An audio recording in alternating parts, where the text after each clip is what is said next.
Escape comes in like a statue and drops Twirl. He somehow is able to double up drop shots and the XD in hand. I bet he's smiling about that one. Rick's causing havoc, finding Clone, and God's on. It's gonna drop down Josh. We're down to 2 versus 2. That bomb is slowly ticking down. I don't know if they're gonna have enough time to get there. God's over in the corner, finds Scott, but it's fake with the third. He's got God down on the ground. It's all up to him with 7 rounds in the magazine here. Can he find the remaining player? He's able to do so. Reeks is not wreaking havoc anymore, but that bomb's about to wreak havoc on Bait. He's got him defused. I don't know if he's gonna have the time. It's gonna come down to the wire here.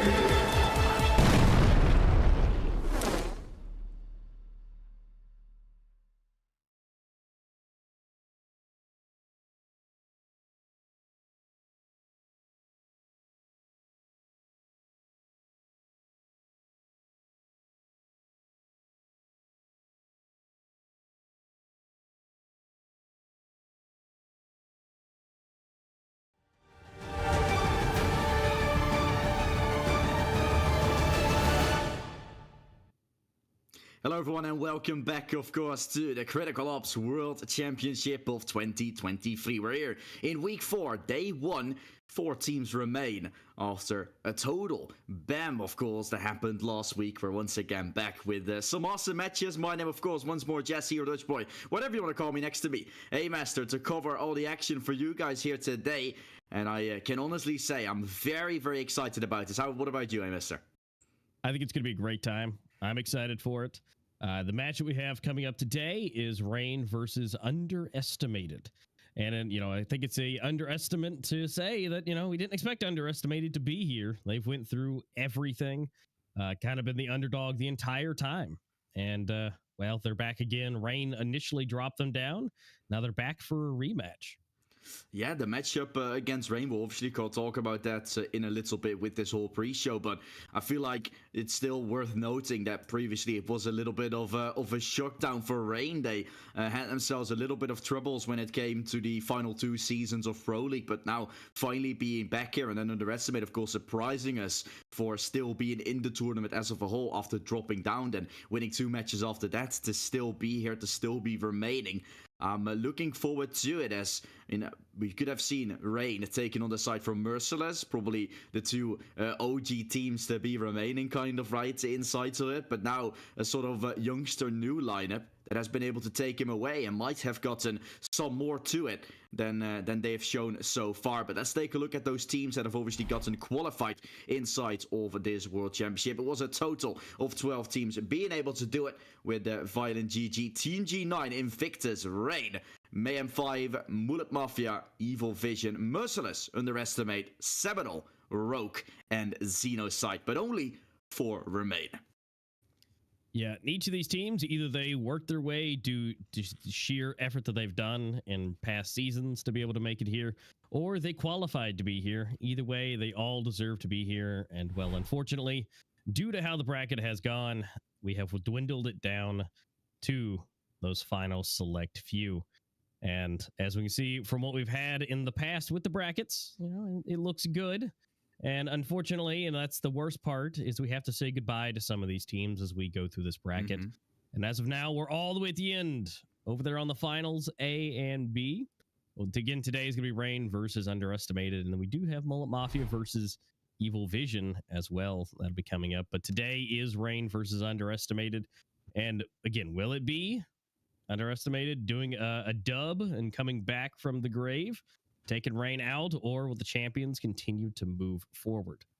Yeah, I mean, as I said before, Rain have kind of stepped up every step of the way when it comes to playing in this World Championship in particular. So I'm looking forward.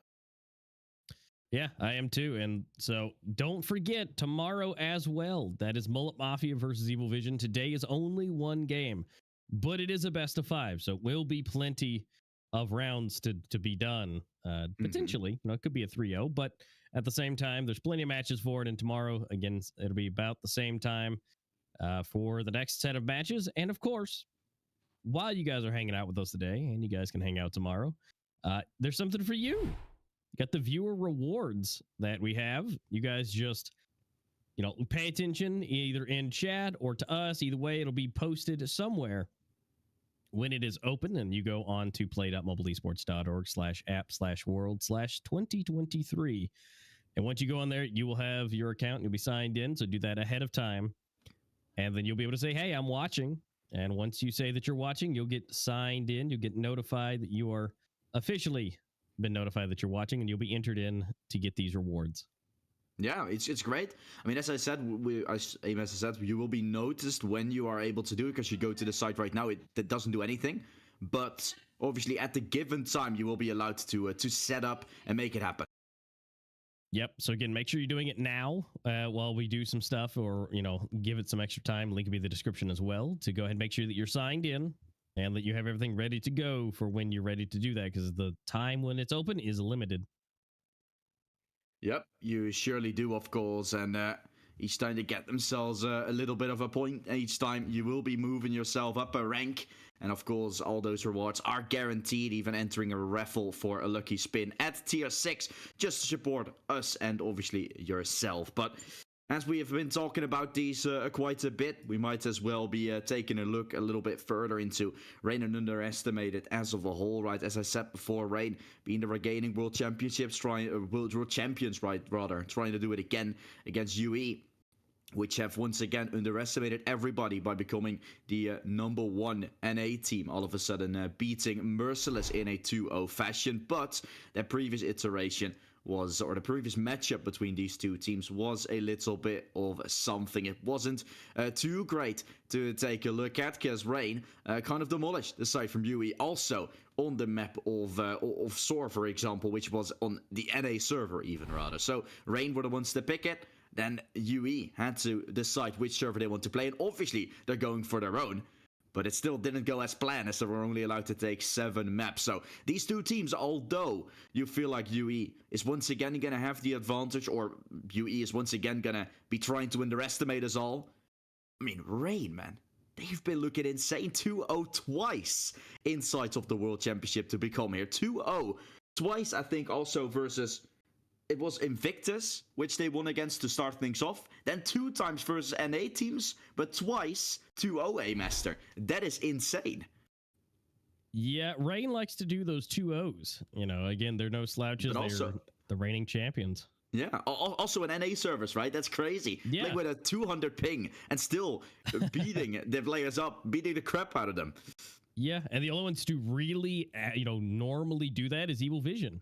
I mean, they're the kind of the kings of high ping, but at the same time, when you're taking 13-7 on SOAR with high ping, I mean, that's still, because, SOAR is not necessarily, it's a little sore spot for a lot of people and a lot of teams. And the fact that they did so well, and the fact that Rain is also 9-0, 9 wins to 0 losses on SOAR, is a bit staggering. So the fact that they're not only on their own, not on their servers, and not on necessarily one of everybody's favorite maps, and they've been able to find that strategy, find that way to make SOAR work. Underestimated definitely will be having a hard time if, as we get closer to the vetoes. I fully expect SOAR to be taken out of the equation. Maybe, again, depending on how they want to do things, it could be Canals, just because it is Rain's, all-time best map ever. But SOAR is undefeated, and they didn't do exactly great on it last time. And if I'm not mistaken, is one of the worst maps for Underestimated as well. Yeah, I mean, this is obviously the map veto where we'll have live vetoes again, unlike before where we knew the veto from the start. So we'll get ready with the veto as soon as we're allowed to. But let's just go to it. Let's get it started.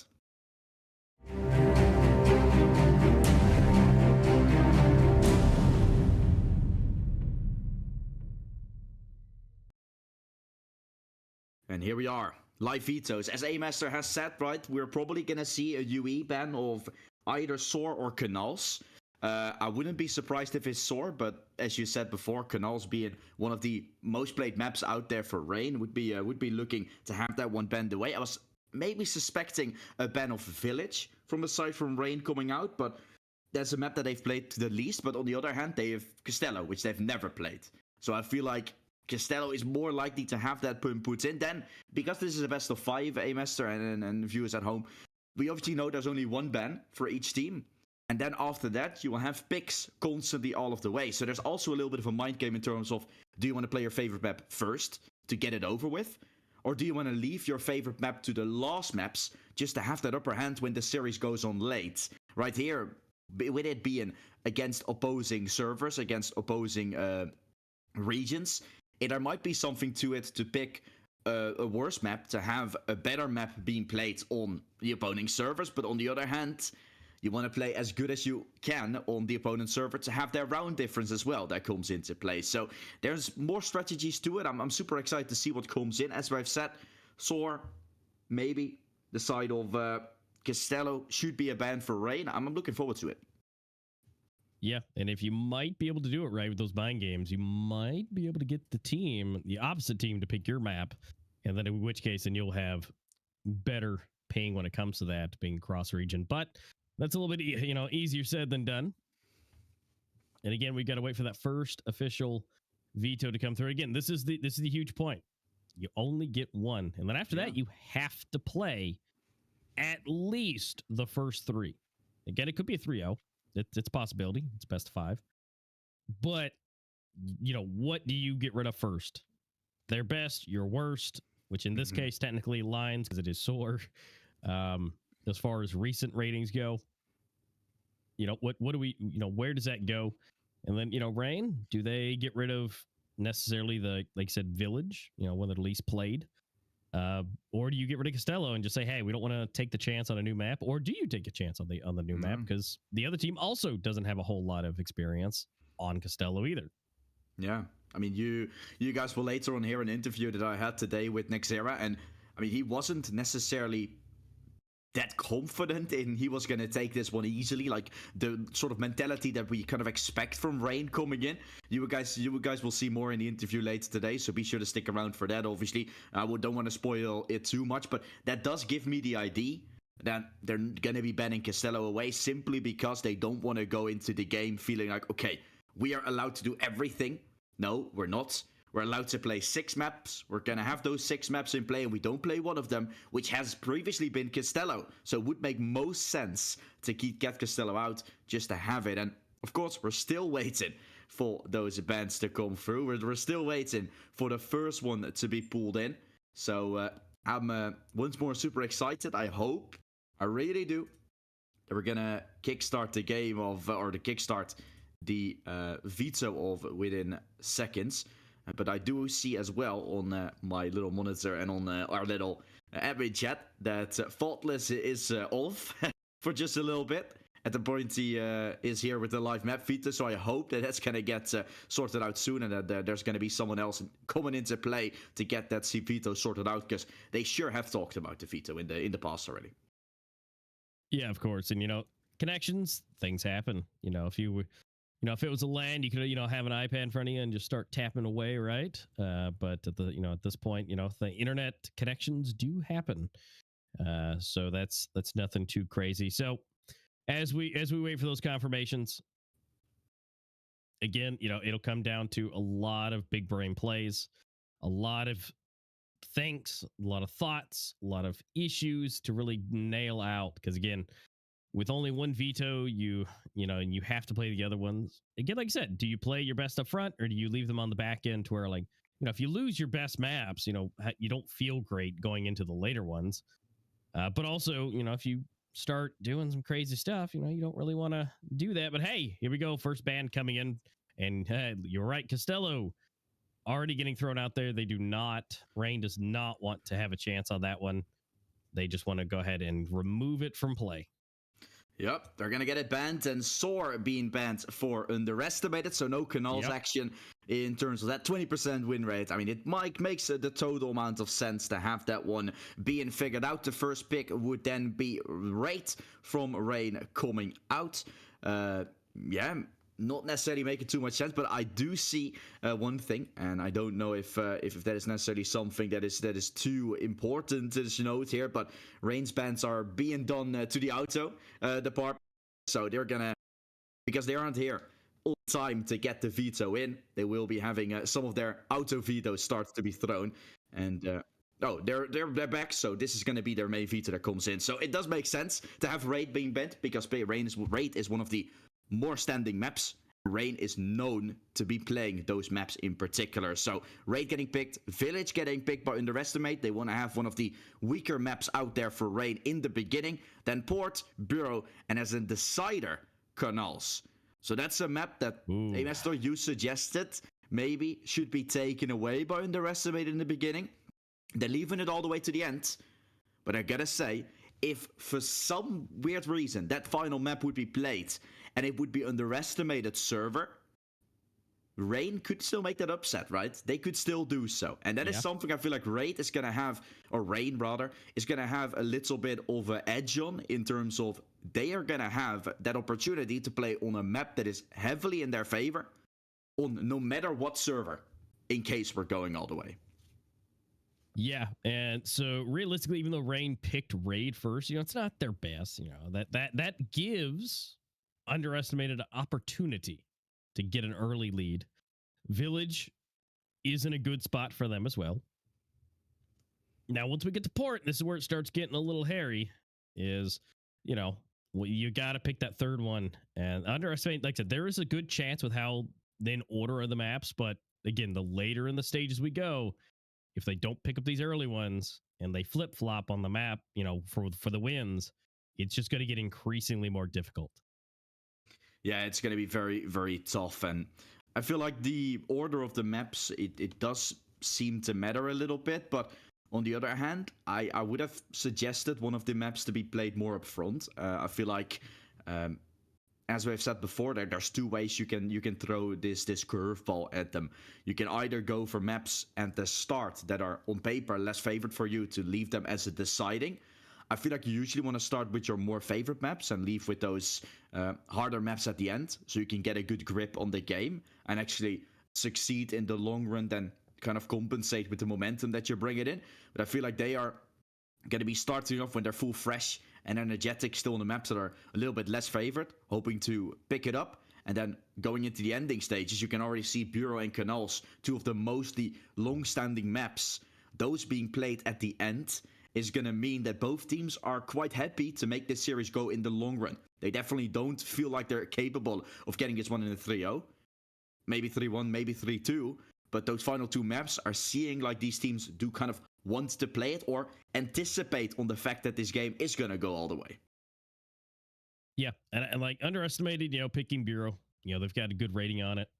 They've got some good on. So really, once it gets to that point, if we do get there, again, that's really where that turning point is. Because again, if we have to get to Canals, it almost indefinitely needs to be on Underestimated servers. So again, no matter how you look at it, Underestimated needs to bringing their A game early on, as quick as possible, and be able to acquire not only as many rounds, but if they can take the dub, great.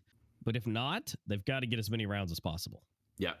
I mean, speaking of rounds, speaking of teams, let's take a look at the two teams in particular. Let's take a closer look at what we're allowed to find and what the lineups are made of, what their statistics, what the previous team experience has been. The roster, of course, from Rain, also RGN, of course, call it. You've gotten yourself a 7-man lineup, and the fun thing is, every one of these 7 players has at least played one map inside of this World Championship. They're swapping players around. What I've seen is Nexera, Myline, Faultless, and Wives are the main 4 of this core. And that makes sense, because they all have in the triple-digit numbers in terms of maps. Nexera, very close to it, but of course, almost in that triple-digit number of maps that they've played. A lot of experience, a very great lineup in general. You've gotten Fallen Knight, Mosia, and Fricks, which are sometimes substituted out in this World Championship, and it's pretty fun, because all 3 have played on different maps, and all those 3 maps are inside of this particular map veto. You've gotten Soar, which Mosia played 3 times in this World Championship. Fallen Knight has played Raid once, and Fricks has played on Bureau once.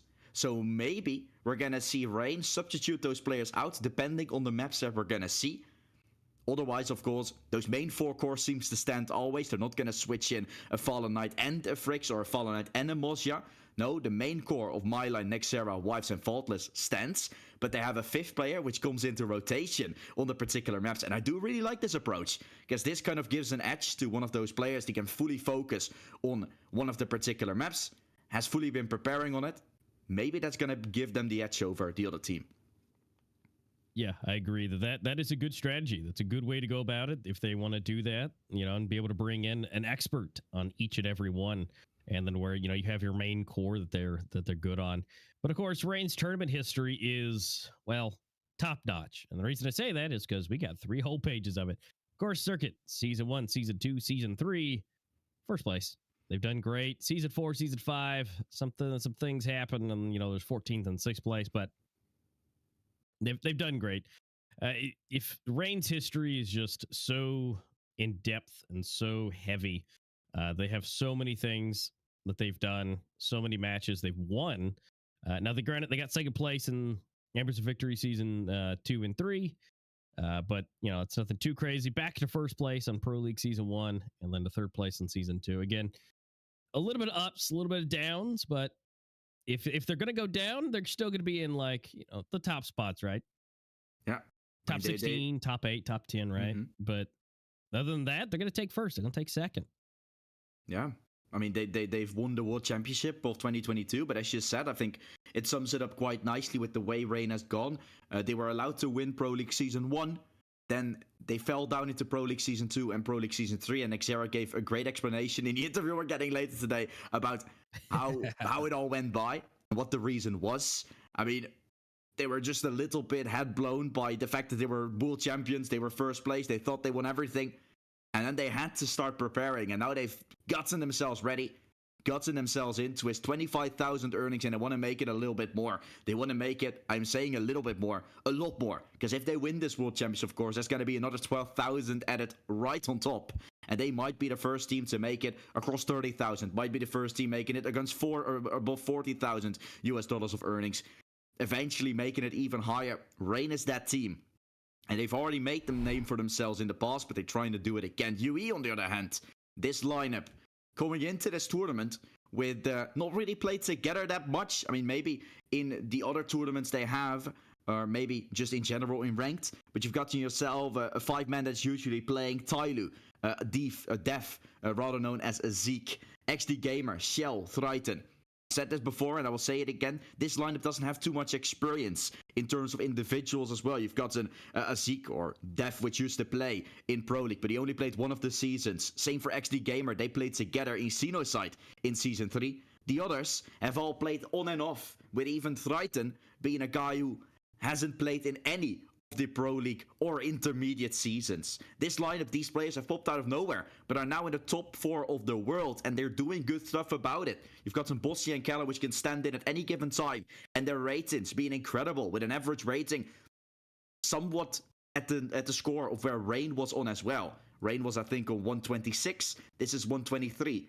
And they haven't gotten too much experience, but already rocking the same amount of ratings. It is looking very good for Underestimated.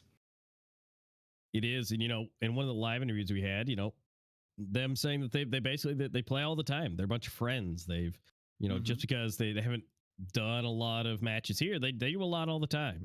They do scrims, they just play online, they have a good time. So their chemistry, I think that really, you have a certain chemistry when you're in the pro scene, but that chemistry of casual, the play, the fun, really gives a new deep element, and the fact that they came together to make this team is phenomenal.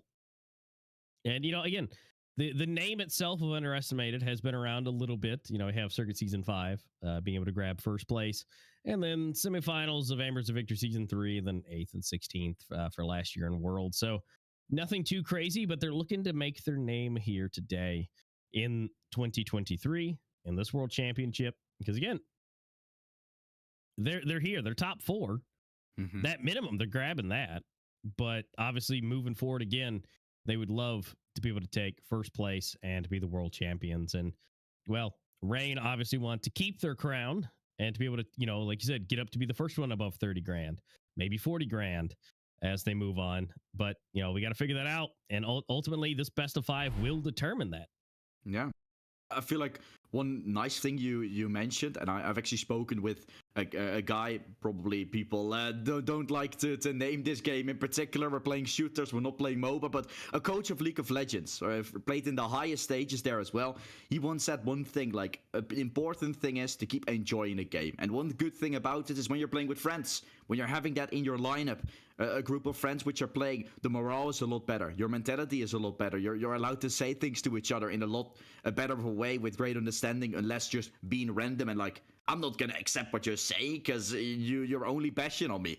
You're friends, you're getting things sorted, and that's exactly what a team spirit should be. And that's why I feel like the names that we're gonna see on the left side will have that sort of synergy over the side from Rain, which are also friends, but are seeing it in a much more professional way. One other cool thing is Rain now rocking with Moshe as well as being their sort of in-game leader around the board as well, with being sort of the coach as well coming into this. I really feel like that is going to be a great improvement for Rain now rocking with their newest, with one of their newest additions being a little bit more of a coaching style as well, going into the maps, helping them out also off the server. I think Rain, I don't know if that's one of the players on the leaderboard right now that is actually inside of their lineup, but one of them also helping them to support them and making sure that Faultless doesn't have too much on his plate. He can fully focus on calling, and that's just great as well. Rain is really taking it professional when the side of Underestimated has gone this far with the power of friendship. Yeah, and that really stands a testament that, yeah, Rain is the world champions. They are the kings. They have the crown. But if you have a good time, you play good. You have a team that's rock solid, and like you said, you have the ability to talk to your friends in a lot more of a casual but more understanding of what needs to happen, and it really works. And these guys prove that they're able to make it here. They're able to make it work. Now, again, between the two teams, Underestimated, Rain, well, we'll find out which one does kind of work better. Is it the in-depth training, the professionalism that they bring to the table, or can that power of friendship be able to have that effect to be able to bring a victory out of this best of 5?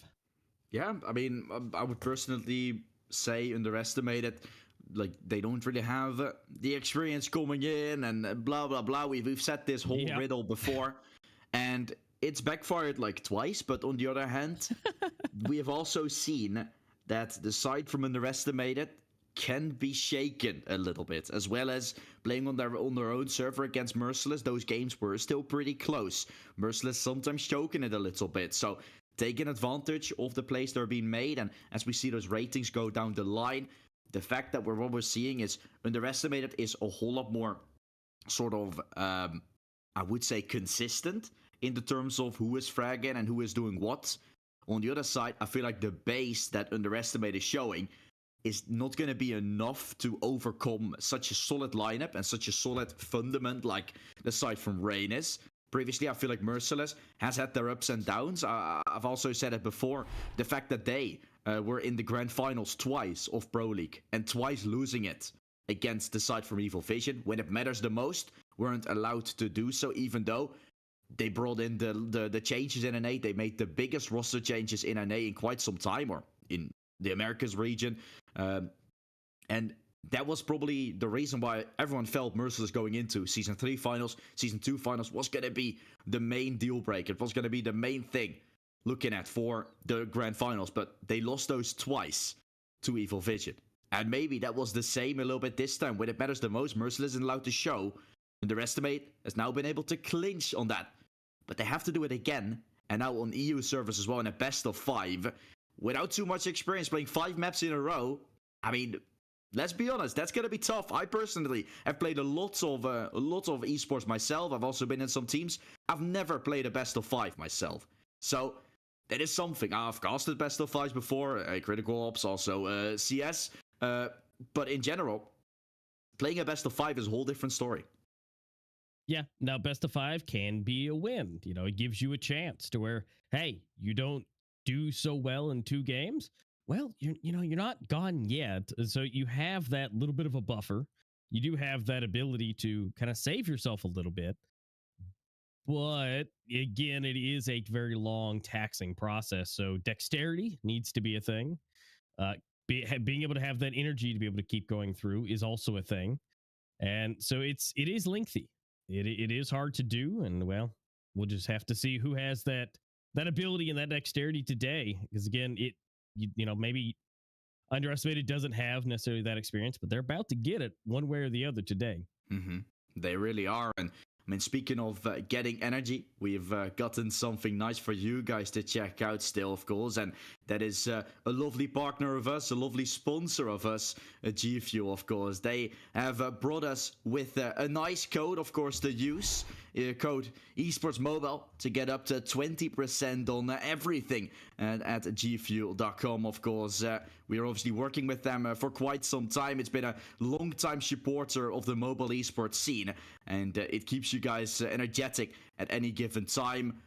No calories, no sugar in there to not experience any sort of crash there is for the side of G Fuel, obviously, which is nice to keep you guys energized throughout the whole day, daily activities, streaming, playing video games, all that great stuff. They've gotten small tubs and they've gotten themselves some starter kits, which I've personally chosen myself, with obviously in those starter kits there's also a flavor. I don't know if that's being changed all around, but there was a flavor. There was Betelgeuse. It was very nice. And I was like, ooh, let's Google this real quickly. And then I Googled Betelgeuse. The first thing I saw was FaZe Clan. It was a flavor made by FaZe Clan, one of the biggest esports organizations. They're partnering up with everybody. So you can be on that train too. You can help us out, yourself out, by getting that little code of Esports Mobile, obviously, and find yourself some lovely drinks, which are sponsored and actually work together with big esports organizations, with big gaming companies like Mortal Kombat and Call of Duty.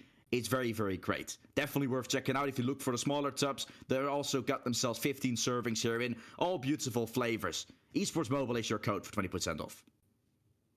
Yep, it's delicious. It keeps you awake, and it's definitely something that these players will need. Again, best of 5, and as we move forward, whoever makes it to the grand finals, it's gonna be a best of 7. So it's gonna be rough. It's gonna be a long day. Well, technically it'll be 2 days, but still, it's a lot to be done. And so yeah, make sure you have your G Fuel ready, because it's gonna be some long matches headed our way with that 20% off for Esports Mobile. But yeah, we are super excited. This is gonna be great. The players, they're just almost ready. They've almost got their knife sharpened for this first knife round that we're going to be seeing.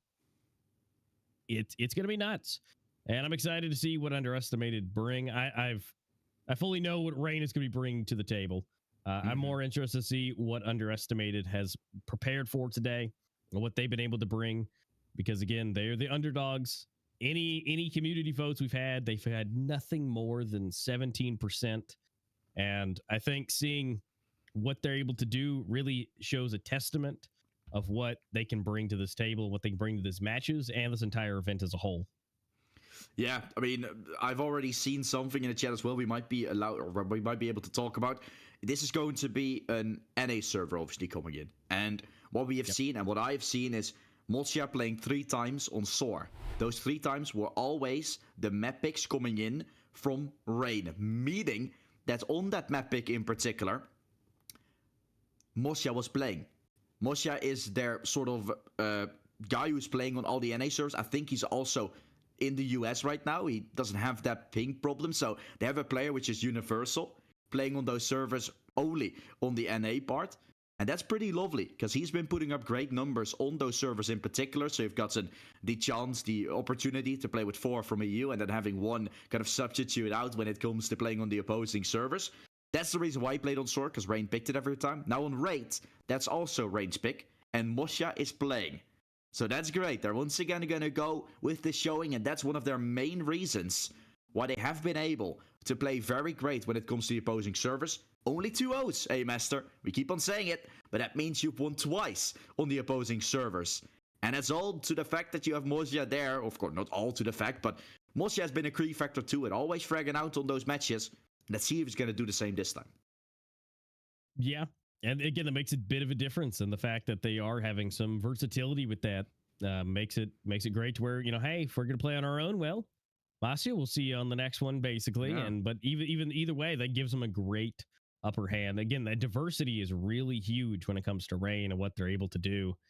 And so with Raid, I mean, again, it may not be Rain's best map, but it's, it's not bad. I mean, it's still 40% minimum for them on there. So it's, more of a loss, but they still have just as much of a chance to win as they pretty much do to lose, just by a hair more on the lose side. But, underestimated, they have to be ready to make that happen.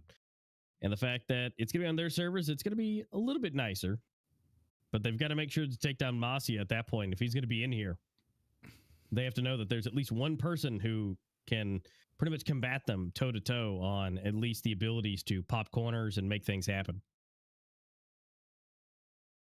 We're going to get ourselves into the game in particular. Any predictions for this game? Because let's move into the scoring. Not necessarily scorings of every map in particular. Well, what do you feel like? 3-0, 3-1, 3-2? For what team? Just we're gonna make some predictions. We'll remind ourselves of it in the end. I mean, it's gonna be completely wrong. It doesn't matter. It's always been wrong for me. I know Twist and me did a prediction in season 3. We missed the mark completely. So let's move it ahead. What do you think? I feel like we could easily do a 3-2, but I also feel like there could be, a solid. I feel like there could be a solid, kind of. Maybe 4-1 type of thing if we somehow get to that. Mm-hmm. Maybe. But it really, I think it comes down to the first 2 maps. The first 2 maps are going to really set it apart because being raid, underestimated have to take it. If they don't take this one, then I think it's going to be a lot rougher. Yeah. So who are you taking? You think Rain is going to be able to it? Or are you going to stick with your NA? Like, I know Rain can do it. Absolutely. Mm-hmm. So I'm going to say that. I know they can. Yeah. But I want underestimated to do it because the power of friendship would be amazing. Yeah. I think it would be great. I also feel like the power of friendship is going to be good enough for at least one map. I feel like Boscia, on the other hand, is going to have a whole bunch to bring us. And I feel like it should be Rain taking this, but we said this before again. And I mean, I'm going to say this now, and I've already said this before, right? Probably it's going to be the completely opposite way, and the rest of it is going to take it. But I would say 3-1 is in my eyes pretty fair to happen. I feel like Underestimate is going to be allowed to take at least one map. When I'm looking at the maps that we're going to have, probably that will be like Port coming up. This first one is already going to be incredibly hard for Underestimated to take. I feel like Raid is a map that's been there for so long. Rain have shown in regular seasons, in the beginning of this Pro League, that they're allowed to go quite far ahead. And I'm looking forward to see them being allowed to eventually take it. Or, of course, for Underestimate to once again show us all. There were 9 out of 10 on the server about a few minutes ago. So, I mean, we are ready for the knife. If they are too, then we should be getting things going any second, obviously, inside of the map of Raid. A map that's been in the pool for quite some time. A map that Rain loves to play. And that Underestimate, of course, have definitely played on a little bit. When you're looking at the statistics of their in general playing of Raid, they've also played it 5 times, winning it 4 times in the total. And this particular Pro League, even winning one, but losing against Rain on their own server. That was previous best of 3, Master. Rain was allowed to win it 13-8. So that's why I feel like, Rain, they're going to have what it takes. But UE, coming into this one with a whole different feeling, with a whole different showing. That was after they started upsetting everybody. Yeah. And by all means, I'll throw more legitimacy into my kind of predictions here. I feel like if Underestimated is going to take it, it'll probably go all the way. Again, it maybe couldn't, but I feel like if Rain's going to take it, it's going to be in that quicker fashion. Mm-hmm. But I think if Underestimated is going to take it, it's going to be difficult, and it's going to come down, not necessarily to the wire, but it'll come down to, I feel like maybe it could end on Bureau, but it more than likely will go to Canals. Yeah, I mean, I think it's all going to come down to this first map, because what we've seen, NA servers, 13-8 win for Rain. They didn't care too much about the server at that point. And then you're going to have an EU server coming in of Village, a map which Rain have also played quite a bit. Underestimate have been incredible on. So that's going to be a very tough one, but when EU servers come into play, Rain, hopefully for them, that's going to be a map that they're taking. Otherwise, of course, you're going to have both servers being swapped around. That would be crazy. I feel like it would be something very cool to happen when we're basically going to have an NA server being won by Rain, then an EU server being picked up by the side for Underestimated. That would be a first-timer, I think, that we have if we have ever seen one. Board coming into play. Map that Underestimated is going to have a very good chance of showing. And then Bureau. A map once more with so much experience that Rain is going to have their own servers on. In that regard, I feel like that 3-1 pretty much is established for the side from Rain. But for that, this first map has to be won. And then the second map has to be won as well. Because if that doesn't happen, oh boy, we're going to have ourselves a fun game. And, I mean, still not the knife round. Oh boy. Are we ready? I think we surely are. At least the in-game admin asks so. So let's hope that it's going to be going.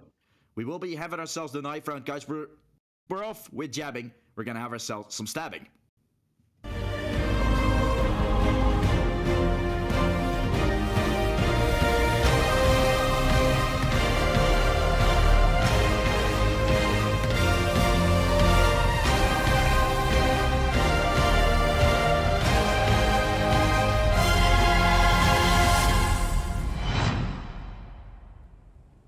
Important round, Master. The knife round. It isn't even a round. It's basically just a thing. But we will take it. We'll be having the opportunity to start things off in a raid. That could be quite important. We both know. And I think everyone in the chat as well. Raid is a little bit secular-sided. It's a little bit more to the breach side that you are favorable. So you could start on that side. Get a good grip. Get a good lead. And make it look very great for you. Yeah, you definitely can. And, well, let's find out who's got the sharpest tools in the shed as they finally come out of the corner. They do the stabbings. And, well, Rain almost making it flawless. Take the knife instantaneously, almost. So Rain will at least be able to have a slight upper hand, being able to choose what side they want to be on. And now they'll be able to have that choice, choose the side they feel at least most confident starting off. I mean, again, the fact that it's not going to be on their servers, you know, this gives them a good chance. But, you know, as we know, at the end of the day, it all depends on, you know, what happens on what side. And you know, Rain could go either way. You know, Raid can be played in so many different ways. You know, we'll find out which side they want to start on as far as whether they're going to be on the Coalition or they're going to be on the Breach. You know, Rain's playstyle typically goes towards the Breach style. On Raid, they do fairly decent on that. But without further ado, let's hop in and see just how these first couple of rounds will go.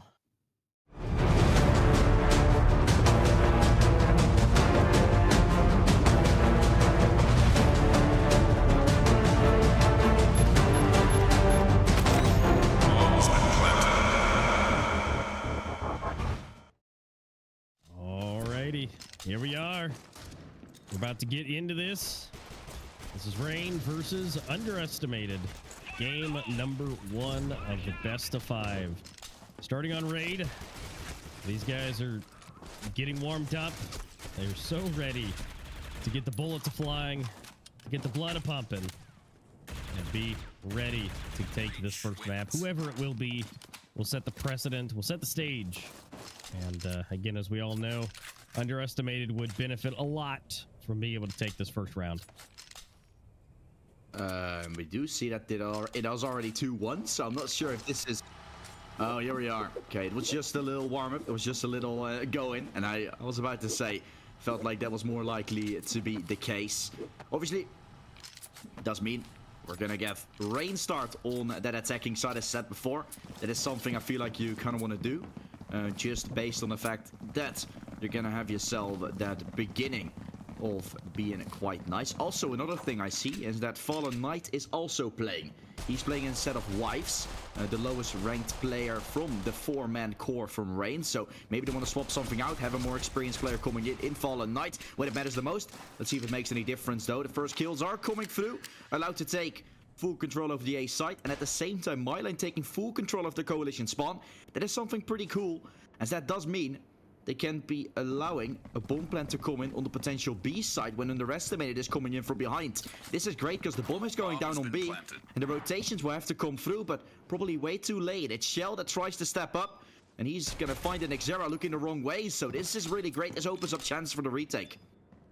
Yeah, that was a great play. Just, you know, make them fully think that you rotated around and then get the bomb planted. That was great. And Faultless, what is that? 3 already? And just gets all the headshots, and Masia getting the 4th one? If that's not the cleanest pistol round I've seen, I don't know what would be. I mean, it was clean, but it was mainly due to the fact that underestimated fully tumbled upon this little fake, of course, coming out. Imagine if the bomb didn't go down. If Faultless was the one to not plant a bomb and fall there with the bomb in his hand.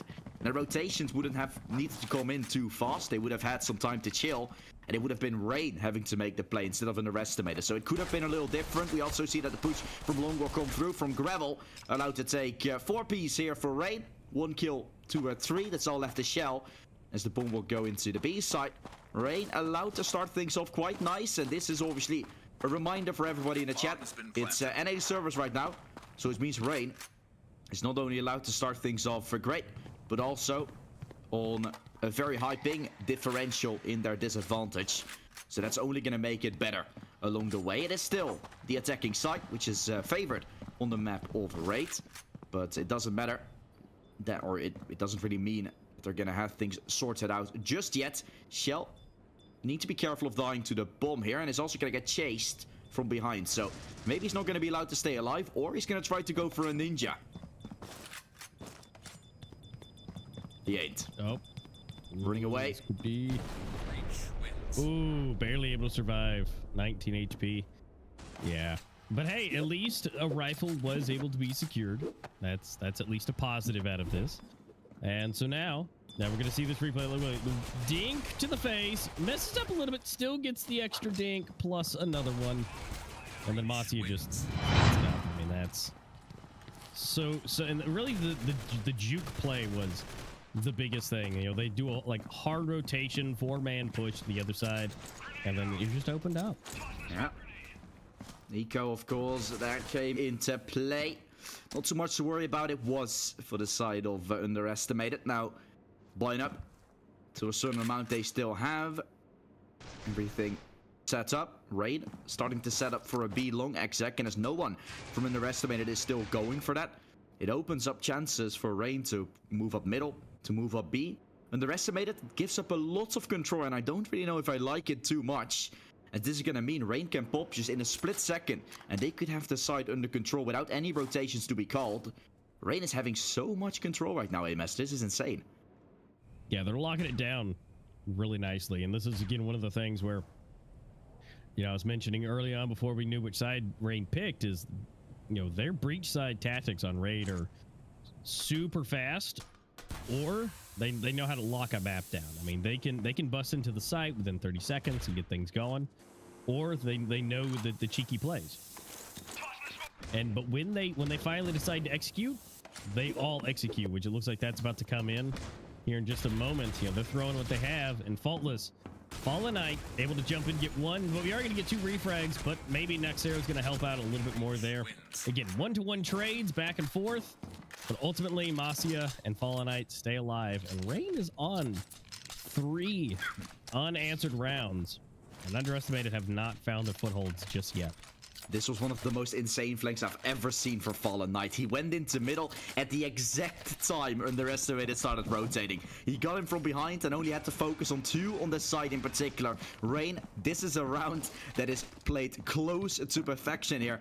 This is some that we're still gonna have or want to watch back in particular, because this is why their attacking rounds, or well, what you said before as well, they're one of the best when it comes to executing on Raid, playing fast or playing slow. And this was one of the slow rounds that I'm probably going to remember for quite some time. Rain is coming into this one very, very prepared. The fact that they're finding timings.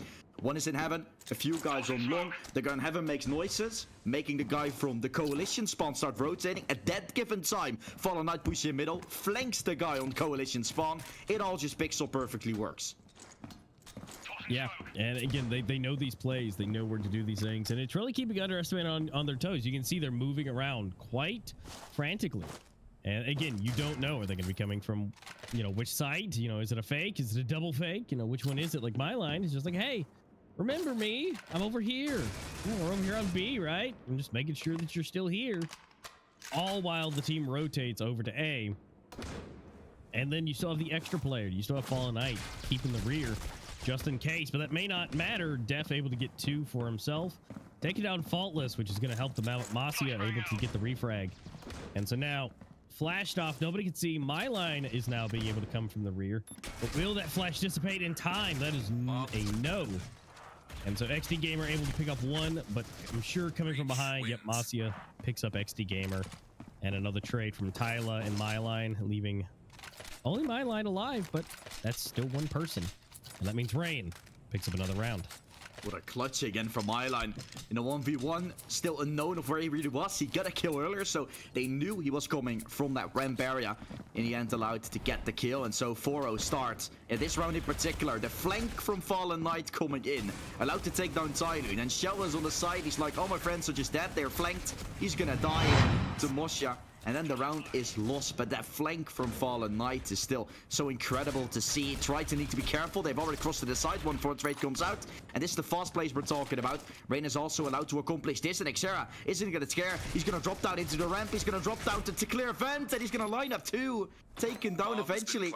Def making him being traded on the site. Still Faultless and Fallen Knight trying to peek off each other's contact here. Fallen Knight trying to swing. Trades on Tyloo. Rain does it again. Finding trades out of nowhere. And as soon as a friend is about to die, you say the power of friendship is overcoming everything. But Rain is supporting their friends as well. They're trading everybody like their life depends on it. And it does. Because they're 5 up right now. They haven't lost a single thing.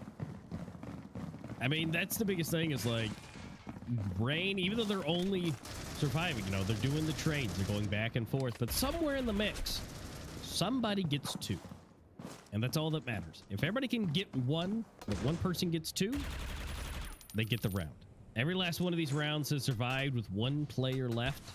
It's not like they're really running away with them, but the fact of the matter is it's still 1 person, and that means you get the round.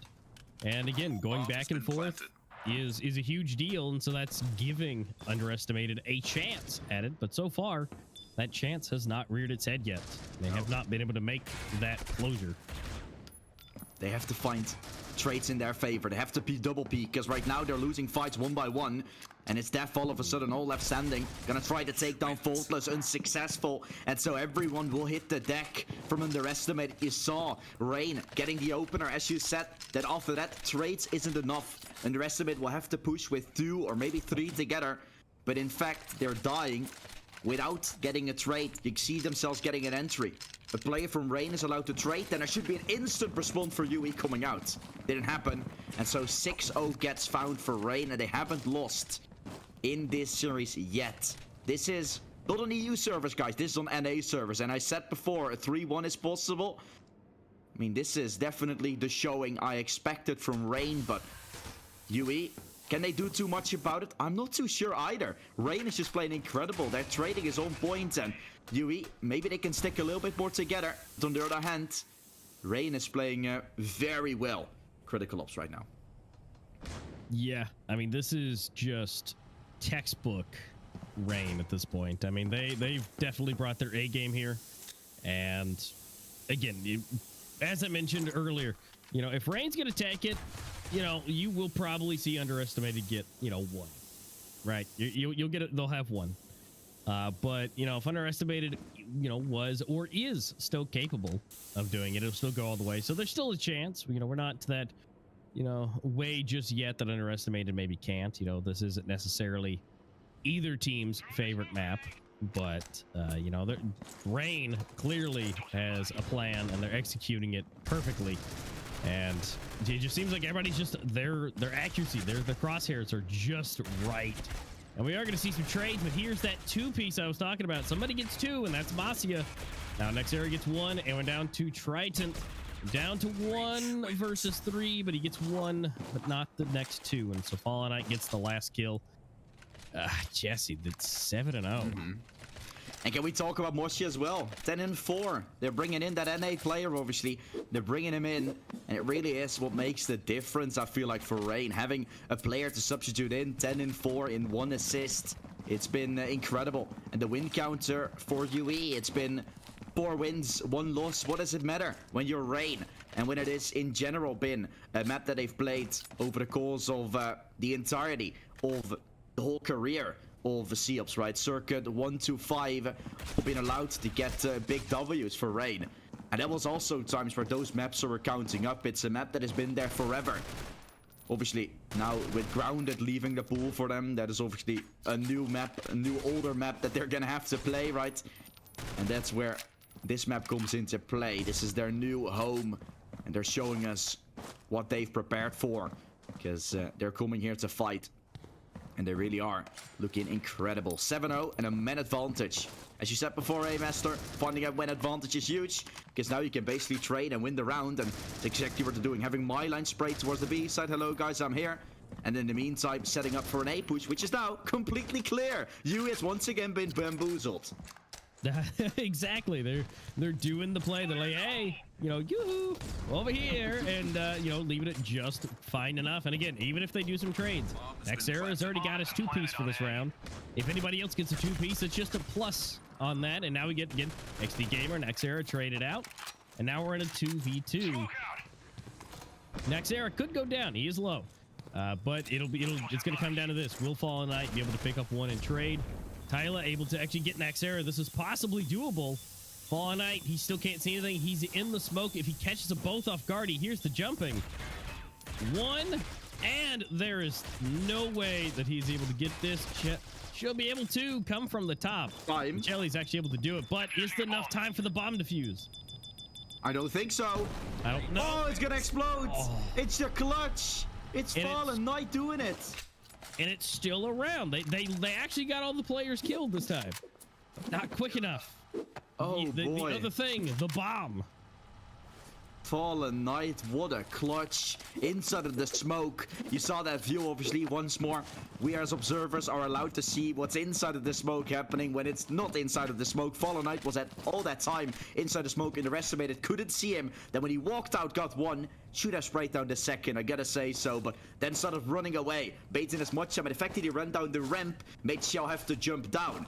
And Shelly had then walked all the way back up because he couldn't jump over the ledge, and that gave him enough time to win the round. This is once again just played so well. When Fallen Knight misses a fight, even if Rain doesn't do everything right, they still do everything right because it works out, and they find a solution to an issue that usually is unsolvable, but they're allowed to solve it. Milo in an entry, kill an XD Gamer. Run your way into B, son, because you're gonna make it happen once again. Can he go for more? Not the case. But Rain has once again got the man advantage. Underestimated, finds themselves into a man disadvantage position once more. An unadvantageous one. Tyler on the side itself. Myline just jumping, spots out Shell. Has been seen, and here comes Rain. They're also walking up from long. And they are gonna soon squeeze the players down. Shell has to be careful. Being sprayed, falling down. Nexera makes the kill. Tyler is here on the side. He's all that's left standing. Faultless got flashed. He's falling away. All left to Tyler still here. Players are rotating, but way too late. Still allowed to stand. Still allowed to hold. Falls short. But the Fallen Knight's allowed to take him away. And so he's allowed to find 2, but still, man, disadvantage to work with. Bomb will go down on the site.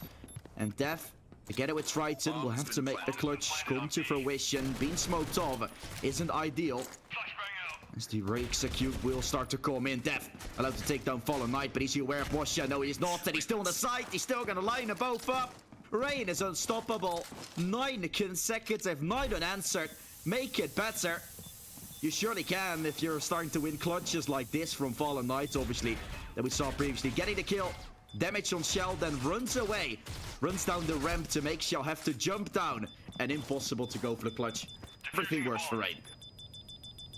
Yeah, I mean, that was just beautiful. Again, they were able to make things happen even when they didn't make things happen. You know, they made it. They had a backup plan for the backup plan. But again, what we just saw was, you know, my line was, you know, making noise, right? I was able to get a kill on the A site. But again, my line's been doing that this entire time. And there's my line's 2-piece, so someone got that 2-piece. Now they're in the advantage now. already. We're letting it a couple of seconds. It's now down to Tyler in a 1v3. But again, my line's been making so much noise on the A side, or on the B side for so long. You know, you don't know. Is it him just playing around, or is it him actually, you know, going for the bomb plant? And well, last time they thought it was just him playing around again, and you know, turns out it's not. So again, they're playing these games so heavily and so well and so consistent. You don't know what's happening. And now Tyler was able to get one, but is still in a 1v2. And statistically speaking, and how Rain has been doing, this is not going to be as good as it should. But the caster's cursed. But guess what? The bomb does it again. The time. Yep. 10-0. Yeah, and Tyloo gets them both. Clutches up the round. There were some good shots. That's at least workable. But Rain knew that they didn't really need to wait anymore. They could just sit back, relax, and they had already taken a round no matter what. It's 10-0. It's 10 straight, 10 unanswered, nothing underestimated can do. And Rain is going to move fast. They're going to go B. They're going to go instant. Here comes Nexera. He's going to run out of the smoke. I feel like he's going to jump, and he will. Joined with him. Another player right there, and then the flashes are good and not allowed to get into the site. UE is forced out. Tyloo falls on the coalition spawn, and it's all left to Def and Triton. Bomb is already planted. Def is in the smoke, and he's all that's left here for UE. Gonna be taking himself at least another. Mosha falls, but yeah, spraying through the smoke. Is that going to be the name of the game? I don't think so. He's going to try to walk through. Unallowed to do too much. And Rain have still gotten 11 unanswered rounds right now. Not a single thing UE does seems to work. Unless you're talking about clutching after the given time, unfortunately. Yeah, because the two they really did good on. They're like, we got them all. Yeah, the timer was way too far. Man, you know, as much as, you know, it's like, yeah, this was supposed to be, you know, it could go either way, you know, type of thing. And this is going absolutely not the way that I expected this to go. I mean, a 0 for underestimated, like, you know, I kind of figured there'd be a little bit more, which there's still time. There's still some more rounds to be grabbed. But again, you know, when you see a two-piece coming in on the side of Rain, it almost feels like it's over at that point. Because then again, all they gotta do is do some trades. They gotta, you know, watch over each other's shoulders. And then you got one person left. And they ran that for like 7 rounds. And it just kept working. Yeah. And there is some things that we can say about it. We'll probably cover that after this round, as there's still a play coming through. My line of swings. Catches Triton off guard. XD Gamer gonna spot Faultless up close. Jumps down to get a kill. But Myline is there with Trade. And Myline is 14-5. In Pro League Season 3 and Season 2, he was not the one to frag out the most, but now rocking a 2.8 KD, I think it is something incredible. And one thing I wanted to say, and it's the other way around, of course, we're switching it around. High ping does make a little bit of a difference when it comes to attacking. It's more favored on the attacking side, but that is just to find something out of everything that is currently in play. Now Rain is going to have a little bit more trouble now that they have to hold. But 12-0 on NA servers for an EU team is mind-blowing. Yeah, I think that's it's an understatement. Like that's just not much. You can't get any better than this. Is going into the flip with every single round for yourself in your opponent's servers. Just unreal. And now it's a pistol round, and again, this could go either way. But if it goes in the way that it has, you know, Rain might be able to take it. But it seems like the pistol is in the favor of underestimated this time. They at least have 2-man advantage. Tyler in Triton, they are low, but being all up to Fallen Knight, they do have a chance to do a full rotation. Now Fallen Knight does suspect that, and he might be able to prevent something for just a hot second, but XD Gamer is hot on his trail and takes him down. So that is the first round for underestimated, and potentially the second round coming straight after. It depends if Rain force up, or if they're just gonna let him have maybe 2 rounds. Yeah, And the way it works, of course, for the people that are new out here, round balance is a thing. Whereas both teams want to play on their own server when it comes to the final 5th map. It does mean that you have to take as many rounds as you can. And when we add everything up from the 4 first rounds, we know who's going to have the most advantage of it. And they might have the opportunity to choose their own server. But the fact that Rain is now winning on the NA servers, if they win this particular match and only allow 1 round to come in, if Rain then picks up on, for example, their own server, but they still pick up like 10 or 11 rounds and would lose it, which doesn't seem too likely due to what Rain has done in the past. 13 to 11, for example, a loss would still leave Underestimate to have 10 rounds in their disadvantage coming in. So Rain, it doesn't seem like they're gonna lose it whatsoever in terms of the round difference, but maybe they're gonna lose in terms of rounds, maybe they're gonna lose it in terms of everything, or maybe they're just gonna win it as Mosha took a lot of kills. Underestimated only allowed to stay with just 1 person, so their economy will not be built whatsoever. What they do get is a 2nd round on the board, and it's also nice for a change. Yep, so it's not going to be as terrible as it probably could have been. But problem is, Rain is now going to have full rifles coming into this. So is that going to be more difficult? More than likely. And so we'll see if they can bust up into one of these sites. It looks like it's going to be A. They're taking their sweet time to throw all the flashes. Yeah, they are able to get a trade 1 for 1. Triton able to get 1. There we go. So we got the 2 pieces. And so now it's at least in favor. Now Triton as well being able to get 2, so that is great. And Tyler picked up the last 1. Looking good for Underestimated, actually going in on the breach side, using that aggression to their advantage. But, I mean, they busted up onto that site. They flashed everything off. It almost was bad, but they made it happen. Yeah, I do gotta say, my point still stands about the fact that on games in particular on FPSs, when you have high ping, peaking is usually the name of the game, to use the advantage or make the advantage a whole lot less. Right now, what Underestimated does very well is they're the ones to peak. Rain doesn't get allowed to go for certain peaks themselves because they're the ones having to hold every time. Because UE pushes fast into sites every time. So that's something I feel like UE is doing very well. They know this advantage exists, and that's why they're playing a whole lot faster in this particular game. You can see that it already works, because Rain isn't allowed to hold that easily anymore. Yet, this round is taking particularly long, and Rain has already found the entry, and now they are going to have themselves a lot of weapons to utilize. They're obviously using it to their advantage. Look here, Mosha peeking instead of Shell peeking him, making it work, making it happen. Xera doing exactly the same. Fallen Knight falling to the side. Death allowed to take 2. Even it all down to Mosha and Faultless. Faultless is now all that left standing, as he has to run in a little bit too late. Picks up an AK. Might still create a chance. Could take 1. Not the case. Def and Tyloo force it back. And UE is still not done. They've picked up 4 in a row. And they need 8 more to make us go to the final round. But still long gone from happening.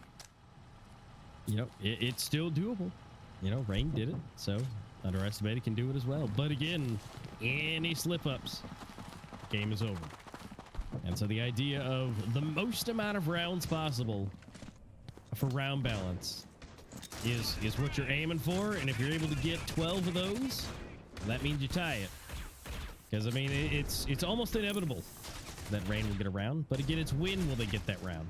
You know, will they get it now? And you have only a 4-round advantage on yourself? Or will it be 1 more added on as these rounds keep going? And XD Gamer, again, getting himself with that 2-piece. It seems like that 2-piece really opens up the round. And it really matters in this one. Now, Masia able to actually take him down.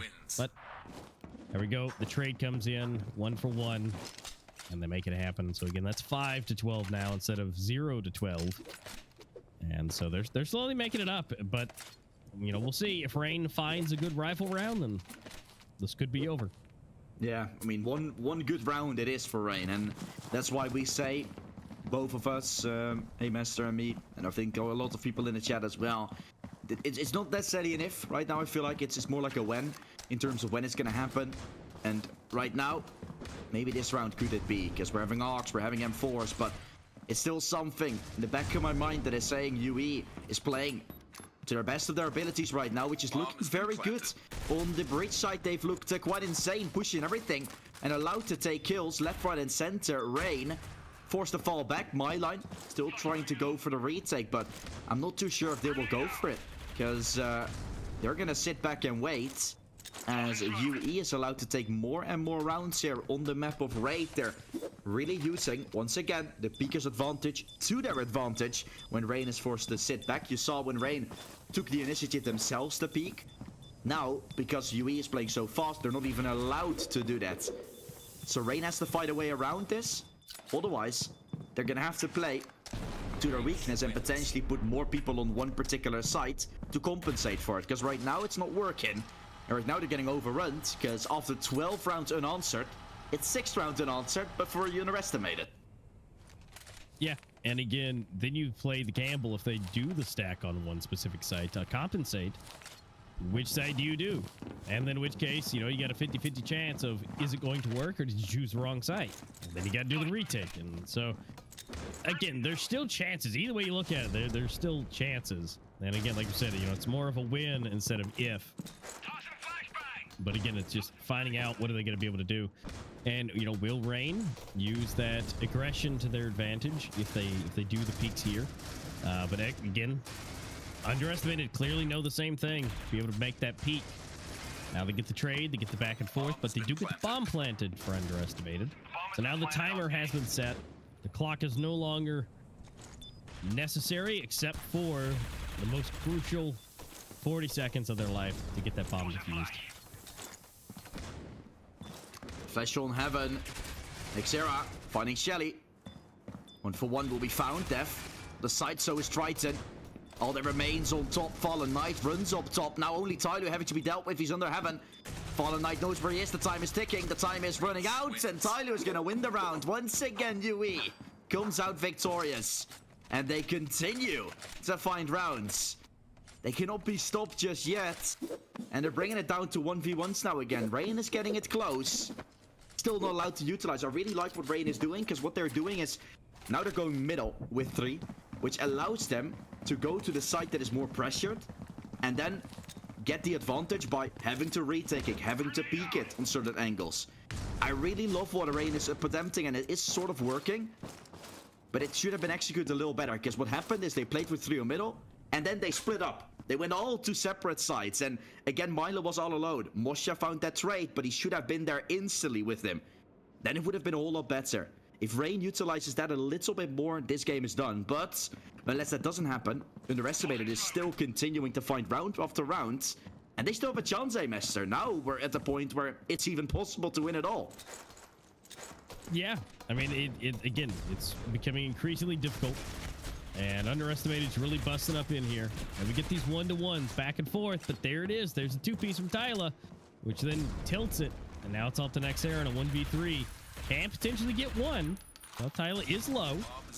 But then he still has to go in a 1v2 type of scenario. But Tyloo has really stepped up. Really stepped up. Has made so many 2Ks happen in each round, and or clutching it up for the end. Or both. I mean, Tyloo has really, really brought this forward and has been such a pivotal point for these rounds. But, I mean, the point is that those rounds are being gotten. And honestly, these rounds have been gotten a lot fancier than I would say Rain did. Because, you know, we had a lot of those 1-to-1 trades and then leaving one person left. And then they got the round. Or no one left and then they got the round. But now we're seeing 2 to 3 players of Underestimated living at the end of these rounds. So it's the rounds that Underestimated are winning are looking more impressive. Yeah, could have something to do with the servers. I'm not too sure, but Shell's gonna shut it down. The power of friendship. Friends are forever. And it surely seems like they're gonna continue to win round after round. 9 even found. Rain is having buy after buy. That is great, but oh boy. They were unstoppable when it came towards that breach site themselves, and now on the coalition haven't won themselves a singular thing. Still having to find it. Mosha needs to step up once.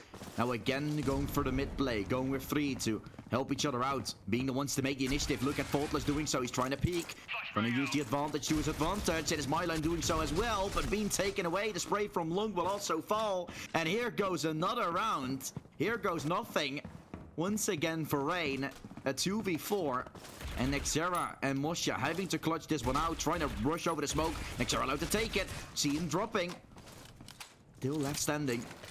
As well from long shell. And now Tyler is all alone.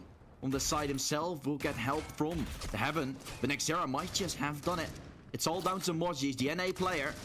Not having any problems with the ping. Can make it happen. Can make it swing. But it's not gonna do so. Underestimated, man. What is happening? What's happened is underestimated are now at double digits. They've now made it to 10. From 0, they took the 0, scooted it over, put a 1 there. And they got 10 unanswered rounds. And look at Tyler here. 26 kills. From virtually, you know, getting destroyed to having a few kills here and there to 26. I mean, a huge step up. Obviously, both teams have practiced their breach tactics quite nicely. And they're both doing a fantastic job. But clearly, their defenses apparently are lacking a little bit on both sides, because neither one of them did particularly good. And well, you know, going from 12 rounds unanswered to 10 rounds unanswered is a bit nuts. Yeah, see this retake will happen. 4v4, 2 from long, 2 from Coalition. Part death, fully flashed, taken down. The backside still having to answer. Bomb slowly ticking down. Fallen Knight trying to run through the smoke, unable. And the continuous success from UE is starting to continue. It's starting to strumble over. And now it is really a question if. It's not a when question anymore. A statement completely thrown out of the window. Because it's still possible. UE, 2 more. And Rain are getting, as a master said before, are getting more and more overrun. It's getting further and further apart, as they're not allowed to answer with round wins anymore. They're not allowed to answer with too many kills. And they're trying strategies, they're trying stacks everywhere. Now playing the normal stack, and Nexera is gonna take 2 to start things off. This is great. This has happened on the first map or the first half, where they found a man advantage, and it usually was enough, but will it be this time? That's that infamous 2-piece. You know, Nexer opens it up, and so if they leave an opening to where that can be done back to Rain, that could be bad to equalize. But if they don't, oh no, Nexera for 3. And look, Nexera's not even half. Faultless comes from behind. Oh, this is it. Chili, this could be the moment of your life. A 1v5 retake against Rain to tie this game. It's a possibility. Maybe not. Coalition wins. And that seems to be the case. But Masia taking on the last player. But the thing is, when it comes down to round balance, they got this to 11 to 13 from a 12-0. That's not bad. I mean, yeah, sure, they would have loved to take the win, but they kept the round balance in check, though. Yeah. Remember though that they're still gonna have to take Rain's server away. That's one thing. They're still gonna have to win. They have to win an EU. That is the case. They have to win with high ping. Some of them already do have a little higher on the site, but Rain is already gonna have one of those locked down. So 4 maps is possible. Winning both of the EU games now is enough for Rain to win it. And they still got an opportunity to do it on the NA server. So that's going to be tough. But winning 11 rounds is a lot better than where they started things off with. So I think UE can still be happy about this comeback. But there's one thing that we can say, and that is denied. Because that surely was the case. Unfortunately, not going to be able to make that comeback work. The best comeback it would be. On the other side, I feel like the side of Rain would have been absolutely demolished. And I feel like it wasn't going to be great for their mental if they would have gotten this one taken care of. Also, another thing, my line, I think he was on 14-5 at the beginning of that second half. 16 and 15. He definitely didn't have the good half either. He picked up only 2 kills in that full half. So it really is something of Rain. Just, they weren't really feeling it on the Coalition side. Maybe they already figured like they just won it and weren't allowed to play. And then when they got to a certain point, like 12-5, it was like, now we have to play. And then they were starting to do things, but it started a little bit too late. And you already had so much momentum. Rain getting a little bit overconfident. And then a 2-piece was needed. Like you said, Master. A 2-piece was usually what happened on that attacking side as well, which helped them to win it. And Nexera did it. Nexera found it. And here we are. Rain won the first map. Yeah, and Xera decided to take it even to the next level and got that third. And so once you got that 2, it's like, yeah, it's probably, once you got the third, yeah, that was going to be, that could have been the greatest comeback story if it was possible. But ultimately, at the end of the day, only one of the teams was able to take it.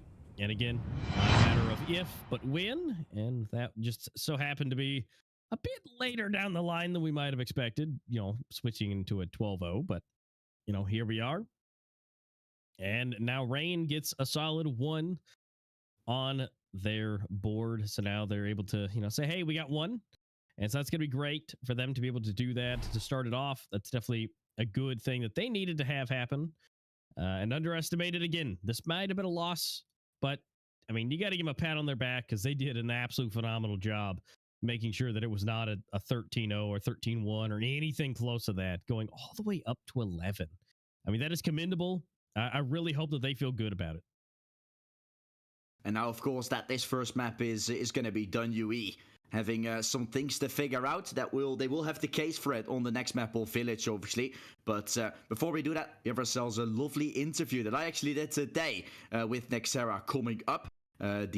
One of the players, obviously, from Rain. I was going to say IGL, but he isn't the IGL, of course, coming in. But he did have some nice thing to say about what Rain had going in the Pro League Season 2 and Season 3 when things went a little wrong. So be sure to check that out, obviously. It's a pretty nice one where they give quite great insights on what happened to the Rain players and why they are here and what they're here to do.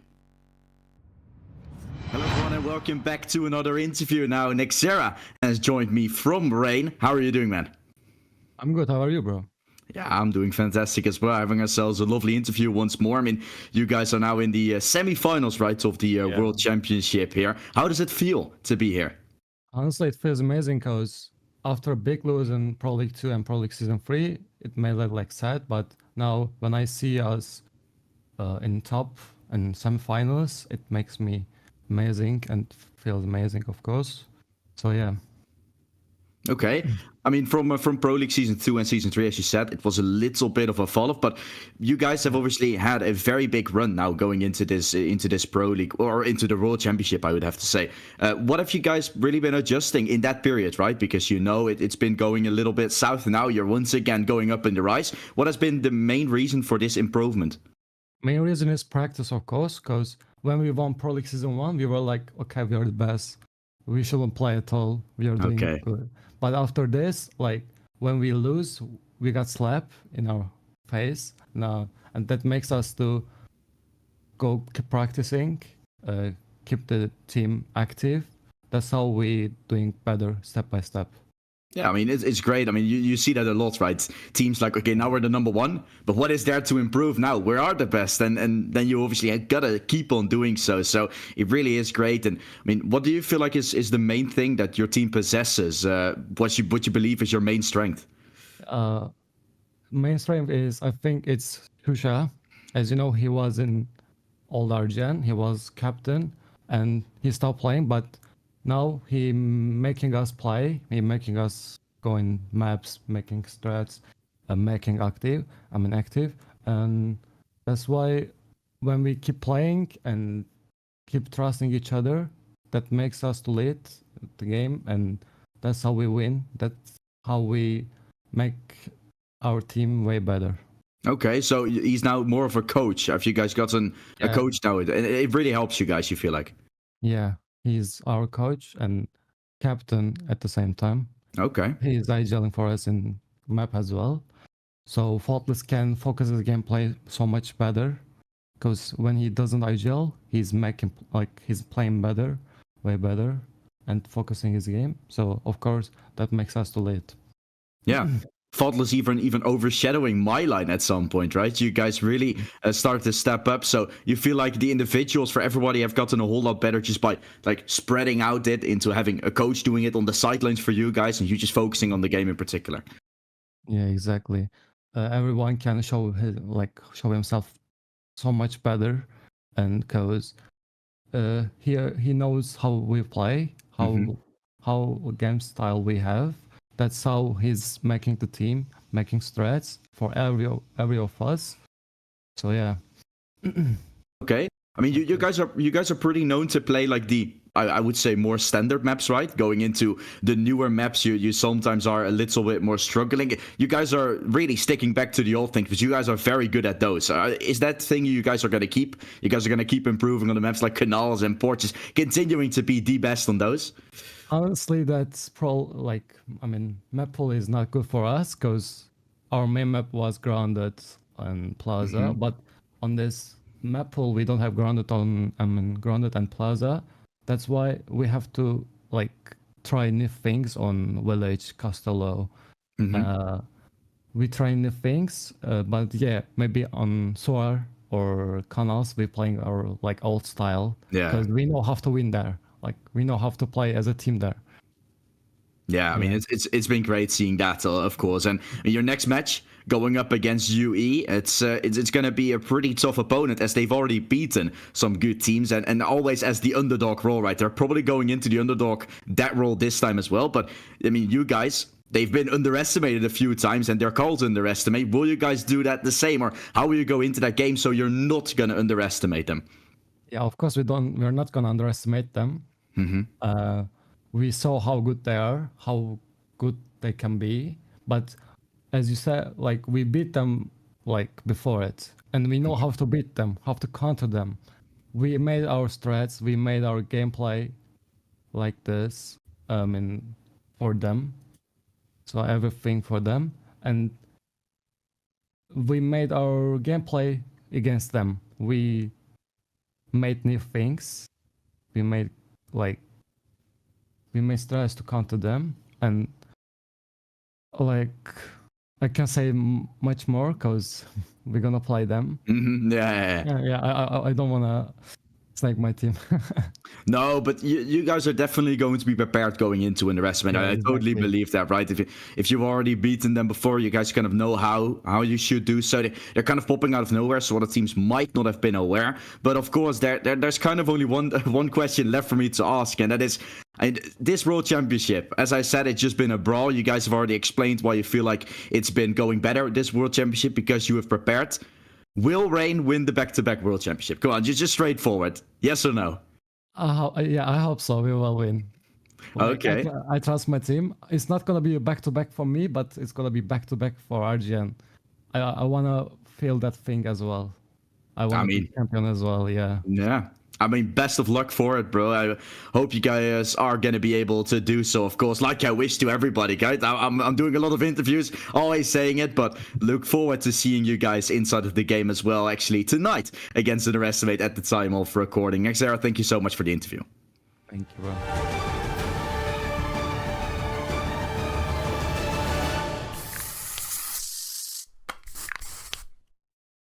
Lining up from the back lines as well as a push-up close. Also, I need to win this fight. The IGL need to step up in the fragging apartment. XD Gamer lining them up. So does Shell. Still on the side and loose. Far run back. Scott is running through. Lines them up. Gets two. Retake is still doable as Scott is going to line them all. And the round gets won by Merciless. How is this possible? Under that short like tiny path. And they try to catch him pushing. They try and catch him falling, but he's not falling short. He's getting more. Nate will find it. And now Shell up close as well, gonna drop. Although I played this one to perfection, he's the IGL for a reason. And shuts it down, big brain play. Yeah, absolutely. They absolutely obliterated their economy. But something I'd like to note is, even though it is still going back and forth, Merciless has done really, really good rounds. Oh, but Jelly, okay. Coming in, getting three pistols going down. Tyla and Def for one. I mean, I can say yes, but this is the worst map, right, for Merciless out there. They don't play this map almost ever. So I'm really going to have to see how it will be on the other maps, because it could also be a decimation when it comes to it. Just like this round, No. Isaac, you absolute monster. You're going to take him. Shell will fall as he pushed through the smoke. And that's Def trying to look for this kill. He has to find it, gets it. Oh, no. All led to a lose. He's in a 1v2 trying to take the heads on fights. Needs to try and isolate them. Now knows where one of them is. Jumps back to take some control. Knows they're both in middle. But they will clear. They'll try and peek together. Kill gets found and loose. As isolated one, he's done the first part, but needs to do the second one as well. Second chapter of the book. As a loose will get chased, he's going to be finding himself falling. And now they're just going to beat that EU team, but they got to be winning 4 more rounds. And although we've started to build up towards a point where underestimate is, or I'm starting to build up a point to them actually winning it, it's still not done. It's far from done. If Merciless can win this pistol round, and if they can just hold towards the sides, they are in a position now, coalition side, that you can hold the angles. And they ought to be completing the retake, but Triton can just shut it down. No. Triton with the MR. Ooh, it's changing it up. They got 2-2 now. Both Bomb has been planted. 2 players getting deleted, and now it's left up to Scott and Ottawa to do the retake. Boy, post-plant situation. The rest of it having the bomb plant on their favor. Nate will be thrown in. Scott is going to move inside of the smoke. Will Def be aware? He might not. Trying to look around. He's swinging through. Scott doesn't clear the corner. It's going to climp around. 180. How is that possible? A sixth sense of Scott. And he's able to... And Def opens it up. There is a trade. There is a nade. But it doesn't do a whole lot there. And so, ooh, Chelly's real low, but bumping in here. And White is able to get it with that 7 HP. Oh, no. Isaac put in, doubles up. 2-2. And the bomb's down. It's down to a retake now. Lulu's still standing, though. Runs up close. Trying to look for Tyloo. He gets the kill. There's a second. Nobody has left the building. But ultimately, it has to come down. There's only 50 seconds left. We do still see some damage dealt. Oh, no. Caught with his knife out, but XD and Tyler do refrags. Okay. Still doable. Bomb has been It's planted. a retake. Kill gets found for Watson. He sprays him down through the box. Up close, they still are. Trying to hold on for the retake. Bomb is sticking, though. And all 3 are coming from one side. So this could be in a massacre spray down. Playing from the boxes. XD Gamer tries to get it through the smoke. The swing coming through. XD Gamer gonna jump around the corner. He gets the kill. Oh, it's all down to Ottawa. The IGL need to step up. And he could just be the hero. But he could also be the deal maker.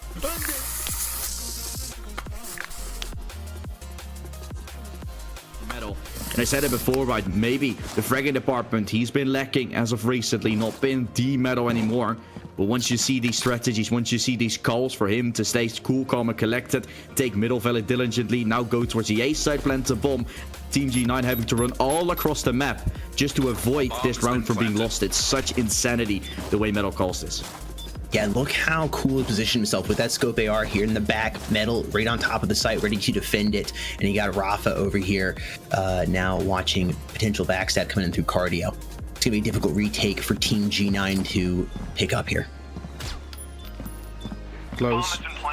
Teeth trying to find himself a little opener. Metal still on the site, taken away by Crux. Gonna find one. See this well up close, trying to swing. Bomb will get tapped. It's gonna be stuck in. Oh, they're not going for it. He's sticking it. He's gonna have the round. Fake. G9. How do they do it? It really is a pros don't fake right here, and he's gonna take them all with him.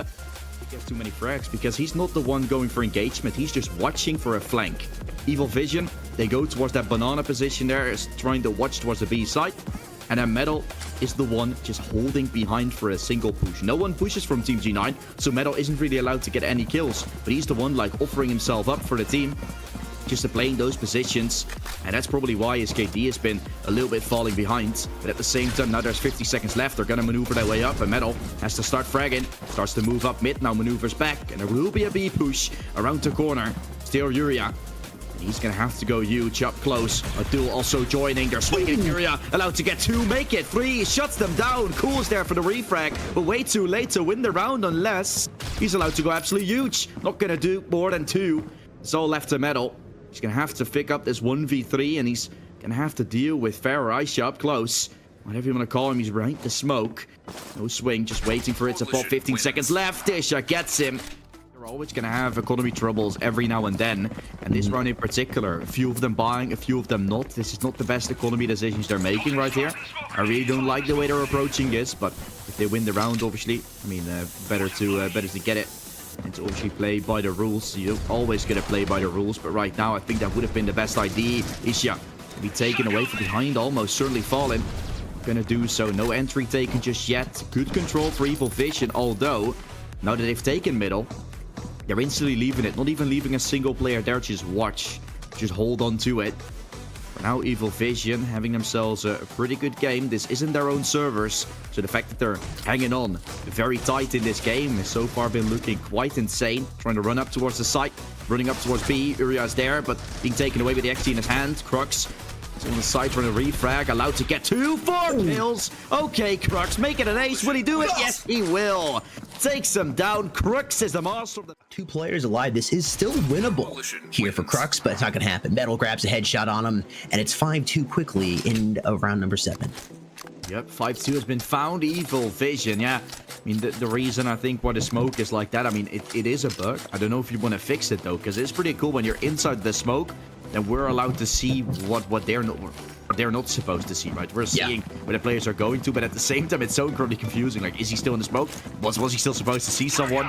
And so it's pretty confusing to say the least, but at the same time, it's pretty cool. Team G9 are going to go towards the B site now. And there will not be a smoke there. There will just be a little push. There is a smoke where Enrico Lee is going to wait for it to fade away. And there's a unwanted surprise waiting right beneath him. They've heard the jump, so they know they can move in, but Cool is still here. Pokes it off. Now saw them crossing, waiting for a swing, waiting for a spray down. Talk about one. Enrico takes 4, and the round gets 1. It's again a flop. Minute 12 here on the clock. What play do you make, Sadak? You rush A. They're definitely looking like they could pop that A site. Player number 6, Crux, peeking around the corner.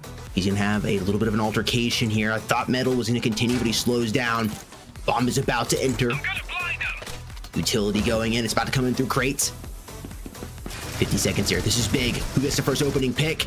Yuri is able to find Cool. He was able to do a little bit of damage though before he goes down. Rafa's coming in from behind. He sees the play. Oh my gosh, that flick. He's able to double up. He's still alive. He gets the 3rd. What? What did we just see? Still left standing is Sadok. I can't believe it. Rafa almost just won it all. And now definitely looking like they could pop that A site.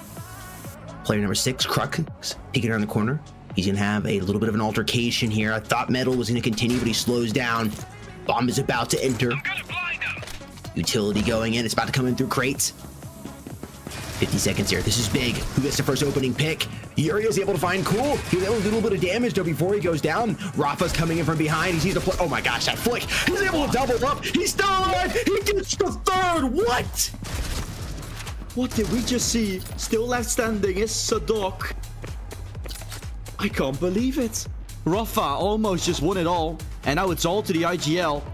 He knows where he's coming from, so this could be a kill. If Rafa reads this, I'm done. And we are done after that as well if Rafa reads this. He's gonna find him. Oh, no, he won't. He was aiming the right way for a second.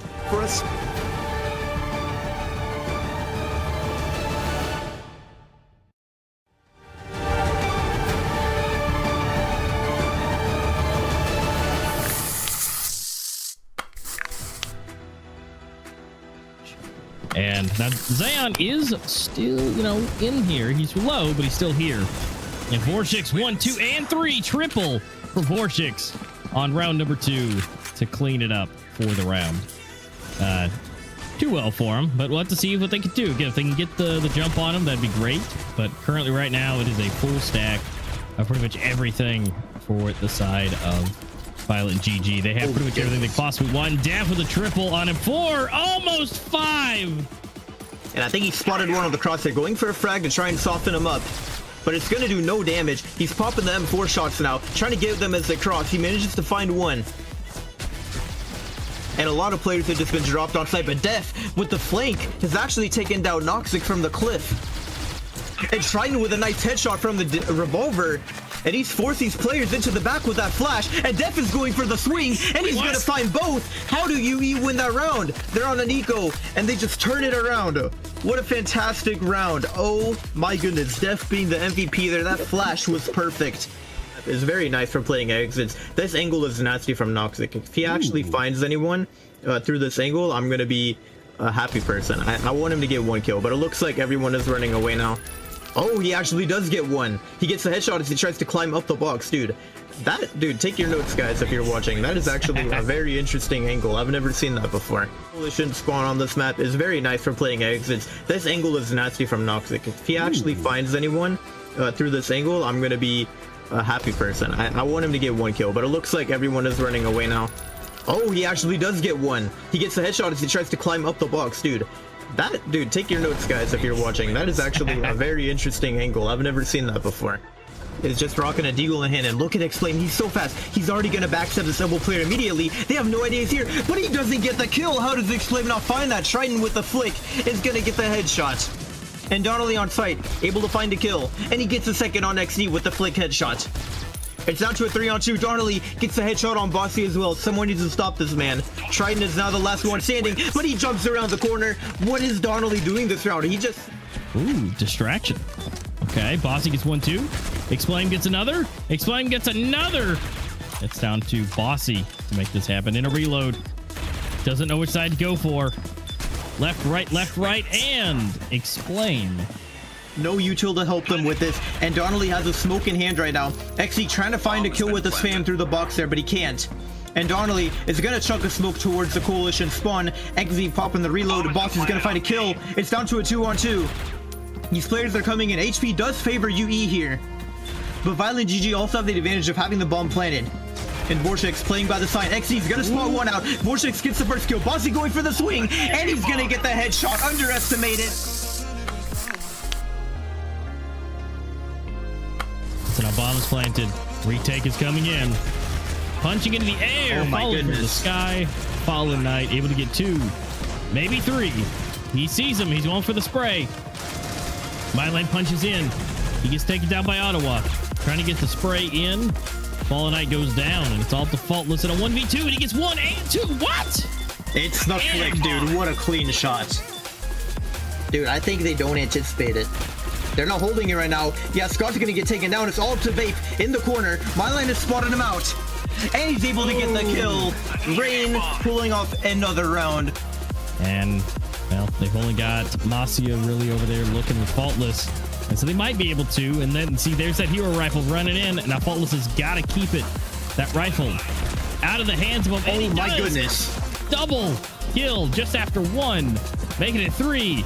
Scott already here and in position. Eluse is going to get taken down as an opener. He's pushed up super aggressively, which again, it might be ill-timed. They're not even ready to go over on the ramp side, and it's falling apart for Merc. Only Ottawa and Vape are left, and they're pushing up over by generators. Do they expect Myline to be here? It's the pre-fire from Ottawa, but Nexera comes in with a 2K to trade it out. And Rain have just brought us to match point.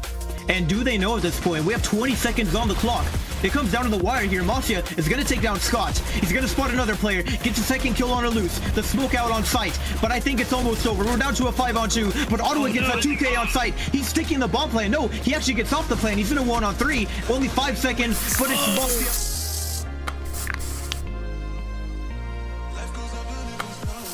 It's going to be better than it could have been. Yeah, something I was thinking is Mafia just feeling confident, might try to force up a little bit. 3 AKs being bought, Deagles in the hands of Vulgard and Zello. They're gonna try to catch G9 off guard here and break up the momentum before it can even start for Team G9. Flash is out, Crux up and alive. He's able to find 2. That's a huge play. A duel finds Malik, and those AKs are going to absolute weight. Shadow's able to find 1. And then here's the hero rifle coming in. Zello, you know, he's been absolutely nasty so far, so he's able to get 1. The rifle was recovered, but didn't do a whole lot. But guess what? I get the respect. The bomb is still planted. Crucial to get those bomb plants as much as you can. Mafia. Yes. Done it twice so far. 12 remaining tag just a little bit, comes on out and quickly eliminated by a duel. It's up to Zello now. Got the SG. Ooh, the drop shot comes in. He finds a second. No! No! You got the rest of the same master. I'm done. To go ahead and put themselves in a better position for taking this hero map. Yeah, like I said, it was the small things that really just added up for G9. You can iron a couple of those out, you'll be sitting pretty. Oh, there's Zello. Mixage getting dropped by him. No! Work those utilities, got the SGs to work with. It's fast play here. Do you go A? I would say go A, and they might be able to totally fake him out here. There's only one player here. It's Shadow. He's gonna be cut off guard. Player number 9 engaging with him. He's gonna get You can't do that, Sadak. He's still alive. Shadow gets to second. Why? What is going on? A duel even with body cap board, but it's Malik.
All right, guys, welcome back. Thank you for hanging out through that a little bit of extended break.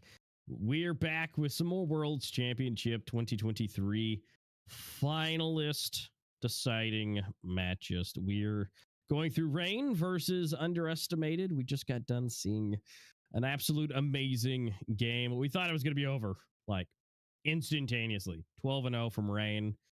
And well, somehow Underestimated was able to bring it back, not to victory, but to 11 still. It was incredible. But I'm a master, and I'm welcomed by Dutch boy Jesse. Welcome back. Very nice for being here again, and I'm looking forward to it every step of the way. Of course, we saw that victory from Rain. I'm looking forward to seeing more from them. But what I'm also looking forward to is a little giveaway we'll have. And I've obviously seen that little ad before. We got ourselves a lovely red magic that we're also allowed to give away. And it's a pretty nice phone, isn't it, Master? It is. I mean, really, the biggest thing for me is that Snapdragon Gen 2. Fantastic APU inside of there. Great chipset. Great for battery performance. I mean, the battery that's already in it is great at 6,000 milliamp. So it's one of the bigger sizes for most phones these days. The extra big factor that goes with that is that 65-watt charger. You can go from 0 to 100 in 35 minutes. But also, you actually get a charger. That's kind of a feature these days. Same for, a headphone jack. If it comes with that, so that's usually a feature. But to go with that Snapdragon Gen 2, you do have that vapor chamber, the world's largest one that has a 20,000 milliamp, not 20,000 milliamp, 20,000 RPM fan that goes with it so it doesn't overheat. A massive screen to body ratio, 93.7%. There's no hole punch. There's no notch. There's no nothing. It's just bezel-less full screen experience, having a good time with your 120 hertz display with 960 hertz sampling rate for that touch, along with 512 hertz on the sampling rate for those triggers that are on the side of the phone as well. So you have a lot of really good features on this phone that is just meant for hardcore gaming, especially in the FPS world. And it also comes in Midnight Black. You have Platinum and Aurora. It's a great phone. You guys definitely need to be entered in for that giveaway because it is a one beast of a phone. You can join, of course, from the Gleam link that's in the description. Definitely be sure to do so, obviously. But we've also got ourselves a new operation in the game itself, obviously, to check out. It's the Hinterlands. Obviously, you can see these lovely skins that you're allowed to win. And obviously, the knife as well. That's looking pretty sweet. Obviously, try to get yourself as many of those XP rewards as possible to crawl your way up. Get yourself as much results or as much rewards as possible. And also, a lovely new lucky spin, isn't it? Hey, Master. Yep, it is a way for you to bend your mind. And it's really colorful, too. Some of these are a little weird. Some of these are a little fun. You got a good pinks, purples, blues. And again, it's just real psychedelic, really fun. And so again, Lucky Spin is available. If you guys get you those gloves, feel free to show them off. Same for the chopper, too. To be able to have those beautiful eyes looking back at you every time you're playing the game. But, what else you could also have looking back at you as well is if you want to be able to be a part of the exclusive supporter package that is also in-game to get your supporter skin. You guys can get that. Get your legendary remix knife skin. And then also you will get a Warpaint case, Forces of Nature case, and 1,000 credits along in that bundle. Again, that is a limited time only for Worlds. And so if you want to be a supporter of that, feel free to also check that out in-game as well. To make sure you are a supporter of that Worlds, of course, there's also the lovely little emblem on the knife. Obviously, that's the way you can show them, everybody, that you're supporting, of course, the esports scene. You're supporting the World Championship here, that we're having a lot of pleasure, I guess you could call it, commentating, as we are seeing the highlights, or the critical moments, rather, of the game, with Rain starting things off quite nice. I mean, I'm saying quite nice. I'm talking about a 12-0 start. I mean, we've only seen it once. I saw from our lovely producer. He put up the stats real quickly. We've only seen it once, that a reverse sweep from a 12-0 has been accomplished in one of the Ember of Victories tournaments. This would have been one as well, because Rain started off 12-0, and then UE went with some unanswered rounds themselves. Yeah, and I mean, it was constant. You know, we did get to see, you know, where, you know, it was 12-0. Again, we got all the way up there.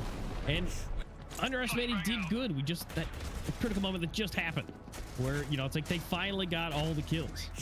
But then the bomb was the second problem. To where, you know, if they were able to get the kills, they weren't able to get the bomb. Tyler here, same thing again, second time in a row.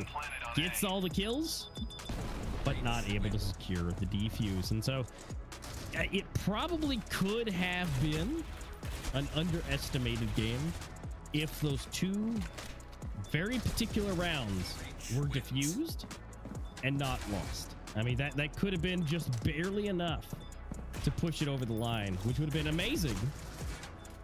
But ultimately, that is just a play that Rain was able to do, and a play that Rain was able to succeed in. On the other hand, though, I don't want to say too much about it being the fact that Rain had themselves a 12-0 start, and if it would have been 10-2, maybe Rain started off a little more impressive when it comes towards the beginning of the coalition side. I think the first few rounds they let their foot off the gas just a little bit more. Didn't seem to care too much just yet, and then as soon as it got to a point where they started to lose like 5, maybe 6 rounds, you saw them make an adjustment, thinking, wait, we could still lose this, or wait, we could still start getting more and more rounds towards the side from UE. So I'm looking at it with a little bit of a grain of salt in that regard, with that 10-2 possibility, because I feel like Rain would have still had the opportunity to pull it all out of the hand. Yet obviously 13-11, let's be honest, Rain winning on the opposing servers,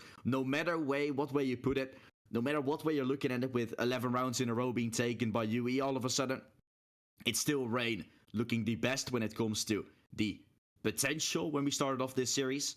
And UE have not underestimated, or Rain hasn't underestimated the side from underestimated just yet. And with this 1-0, as I said, UE now has to win on EU servers, and the maps that are coming is Village. That has to be a win, kind of, for the side from UE, because after that you're going to have Bureau as the map that you have to win on the opposing servers. Here are the 5 maps. Village and Bureau will both be EU servers. Port is one that you then have to win, but that is something on your own servers, which is definitely going to look likely to take for the team of UE.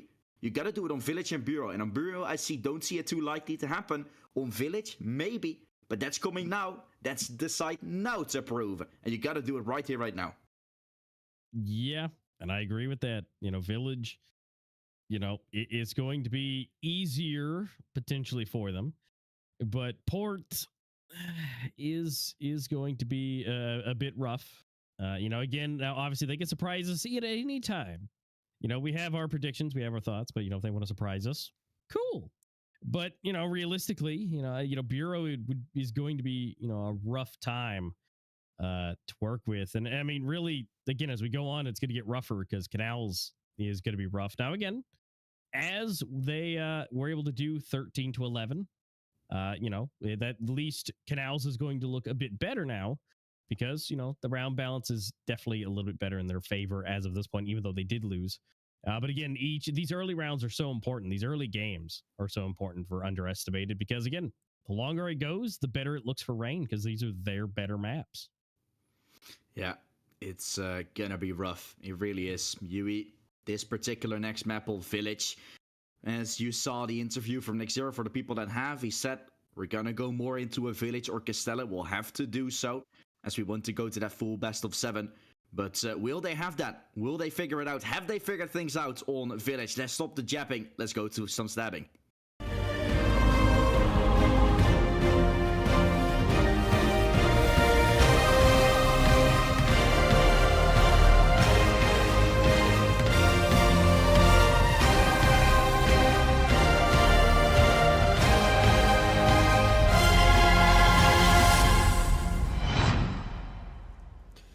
Importancy of the knife round. Maybe a little less than on Raid. You don't want to necessarily have one site where you particularly start on.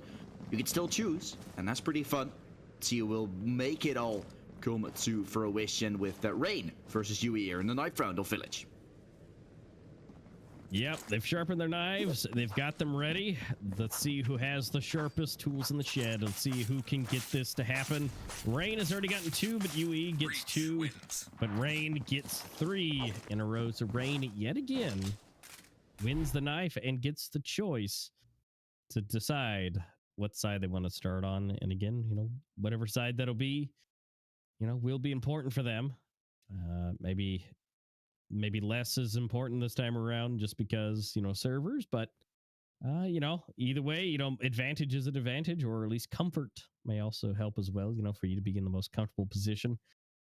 And so we'll see which side they're going to start on, whether it's going to be the Breach or it's going to be the Coalition, and they'll be able to figure that part out. But it's going to be exciting. We're excited, and it looks like they're just about ready to go into game number 2 on Village, and to see who's going to be able to take it. Yeah, it's you servers, it's Rain that could be showing us what they're made of, if they have eventually prepared on these maps as well, because Costello left out. They'll have to play it as well. They know full best of 7 is yet to come, right? The grand finals, if they want to make it all the way, if they want to be the World Championship, they should do it. Let's get started in this game, the second map of Village.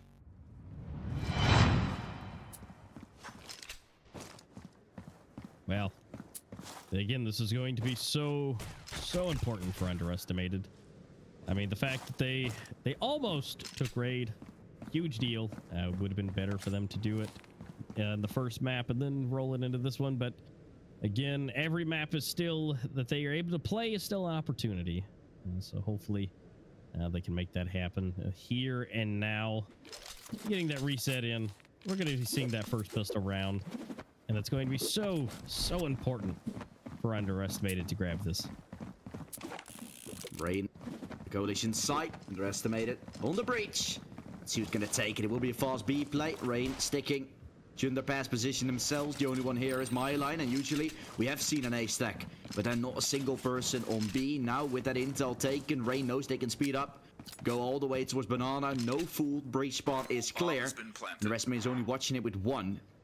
There'll be Triton. He's going to wait for the swing to come through. Wife's substituted in, of course. He will be here. He's going to grab the first kill already. The ZU server, Samosha won't play. The kills are still coming left, right, and center. With Tyler and XD Gamer allowed to find 1 each. But Rain is holding on. Rain is looking for the final kills, and they're looking for the final nail with a coffin. It's all down to Tyloo. And as he falls, the round will fall too. It's Rain putting themselves up 1-0. And that is really great for them. This is their own servers. It is Underestimated that have to make the plays when it comes towards the attacking side with the high amounts of ping, which should be the more favored ones. But Brain is saying no, as they're allowed to take the first round. Yeah, and you know what's crazy though is, you know, my line was there. You know, they at least, you know, we've seen some splits, especially in these pistol rounds where they don't leave somebody on the site, which is great that they did. And then my line backs up, being sneaky. They didn't really expect him to be coming around the back, but then he does, and he's able to make such a huge impact. So that was fantastic. But of course, they're going to get cleaned up here. Naxera taking 1, Faultless for 2, Wise for another.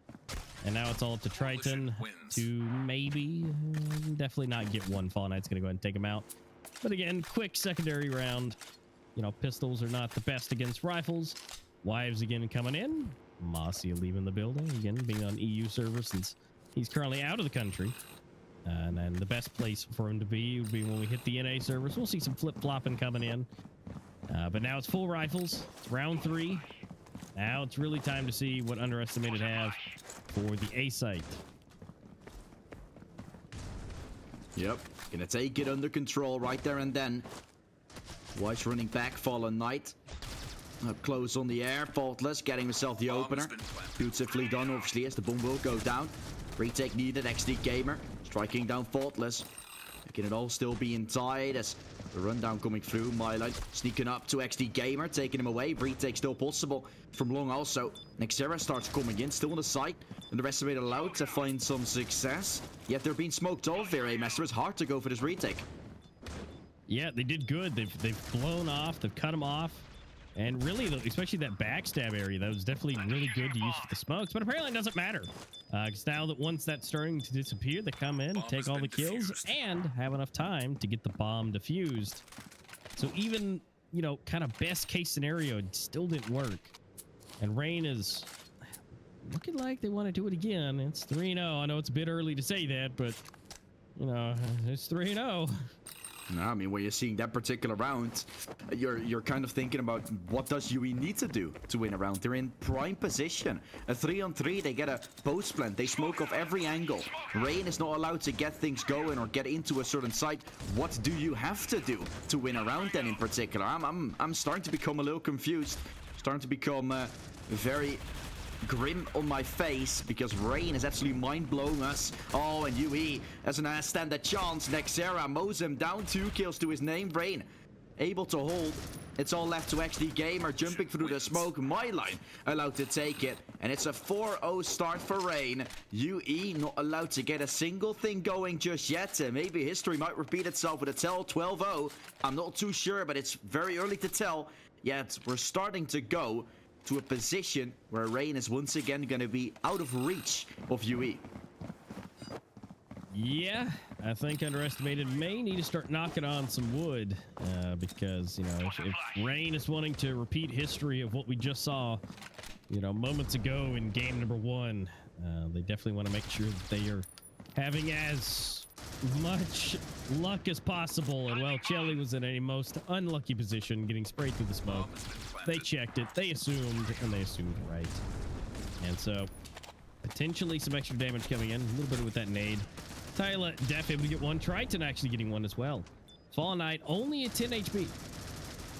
Basically leaving it up to Myline, which Fallen Knight does go down. Myline is still here in a 1v2, does have the health advantage. If he gets any kind of jump on him, he might be able to get this, but getting one and maybe the second one. Oh my goodness, he does. Doesn't have enough time? And it looks like he does. He will get that defused. And he clutches it up for the 2-piece and makes another round happen. Rain, it's just unbelievable. UE not allowed to win a single clutch round. It's mind-blowing. It really is. Rain is playing lights out in this series. And they really want to take that back-to-back, or at least the back-to-back finals. They've had some struggles in Pro League Season 2 and Season 3, but now when it comes to World Championship, they are the team once more to beat. And UE, at some point, the power of friendship is not enough for now. It will be enough to take the first 2. Look at that, Triton. The least experienced player from the underestimated side, allowed to take 2. Good grip, at least for the first bit. Yet the retake will be needed. And the bomb is slowly gonna start going off. Myla looking to run back. He has not died a single time yet. He's 10-0. Might want to make it 15-0, but that's gonna be tough. Maybe want to stay alive to keep himself as the VIP. Yet Chelly is walking up, pushing up closer. Myla, can he take the kill? He still hasn't fallen. But the bomb will go off, and Myla runs. So does Wives and Fallen Knight, keeping the economy alive a little bit better. And this is a round that they can consume. It doesn't necessarily matter, but it's still a round that UE might be able to grip up on. They've done so when they started to make things go to their side on raid. They couldn't be stopped for quite a bit, so maybe this is the start of something nice as well, and UE is just about to initiate a snowball effect. Possibilities are endless. And Underestimated did get that first one a lot quicker than the first game, so, you know, it's looking better. So let's just wait and see what Rain has in store.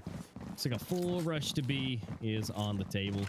Might be splitting off here, going a couple through mid. That's okay. You know, get halted. Those flashes, you know, keep them at bay.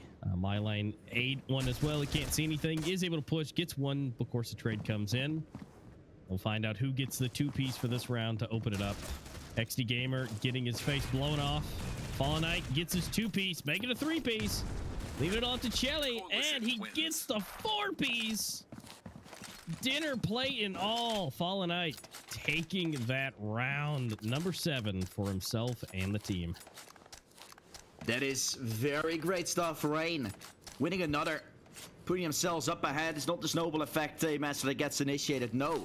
It's the beginning of something even better for Rain. Almost certainly winning the half right now. This is insane, insanity. But yet having to find themselves more. A has been the name of the game. That's why Fallen Knight is throwing all the util down to stop the A push for now. But it will be B. It's going to be middle. A mid to B split coming in. White full blind doesn't matter. Allowed to take one. My line still on top of the roof. As B side is taken over. Rain starts taking middle to then fall away. And they're getting a whole lot closer. Faultless look for Shelly. She's around the corner. Shelly will try to swing, but it's gonna get taken away. Faultless with that frag now. Walks his way, runs around to Rosies. It's all left to XD Gamer and Tyloo.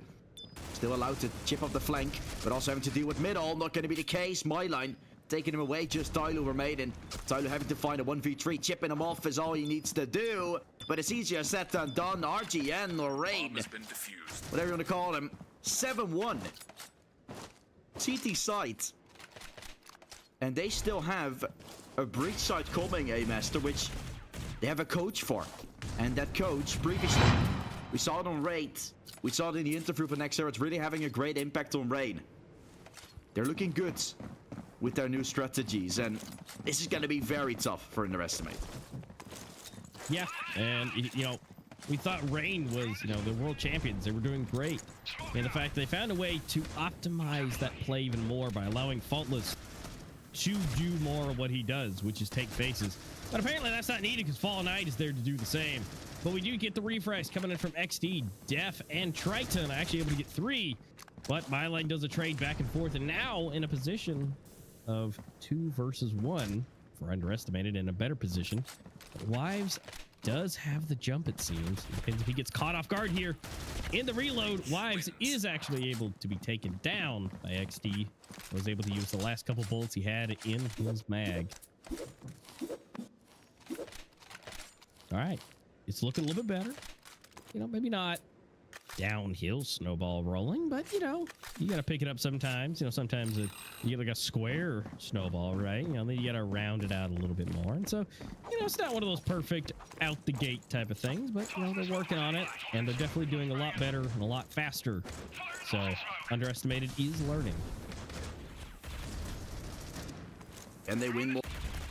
The learning process has started, yet school takes quite long. Most kids find, and just like that, there's more to it. Fallen Knight shuts down another one. Shelly behind the smoke. Tyloo is there to take down my line, which tried to look to go back into the site. A flank also comes in. Underestimate is getting caught looking the wrong way multiple times, and Fallen Knight is the hero. Once more he steps up alongside my line to make it even better for Rain. They're now up 8-2. And the site of UE is still going to have a bye. Maybe a little bit more troublesome if they lose the next one. I don't know how much money they will have in their bank accounts, but they probably are going to need a bomb plant. So if Rain can deny that, maybe we're already going to have double digits. A-Master before there's more trouble. And this is obviously EU servers. This is what we expected, but UE, if they took one map, we figured it would have been Village on the opponent servers. But when 8-2 is now up, when 9-2 is soon gonna be up, that's gonna be very, very tough. It is. I mean, it's something, it's gonna be super hard to come back from. And again, they get some kills and then they get refrag double back. And Faultless is just playing out of his mind. The fact that they, you know, didn't relieve him of the IGO role, but they allowed him to better utilize his skills, and allowing someone else to help call the shots was a great move, because he's been a huge pivotal point for a good lot of these rounds. But then again, everybody on the team has had a round or two that they have just dominated and underestimated. They are able to get rounds, but it seems like for every 3 or 4 for Rain, you know, they're able to get 1, and you know that math doesn't math when you need only a certain points on the board. But it does look better when you win a 1 to 3 trades here, and so my line and Wise be the last 2 alive. But that's not to say they still can't do this. See if they can find it. Wives needs a little close corner. 1 kill needed around the corner. Shelly falls. Player on the side has been seen.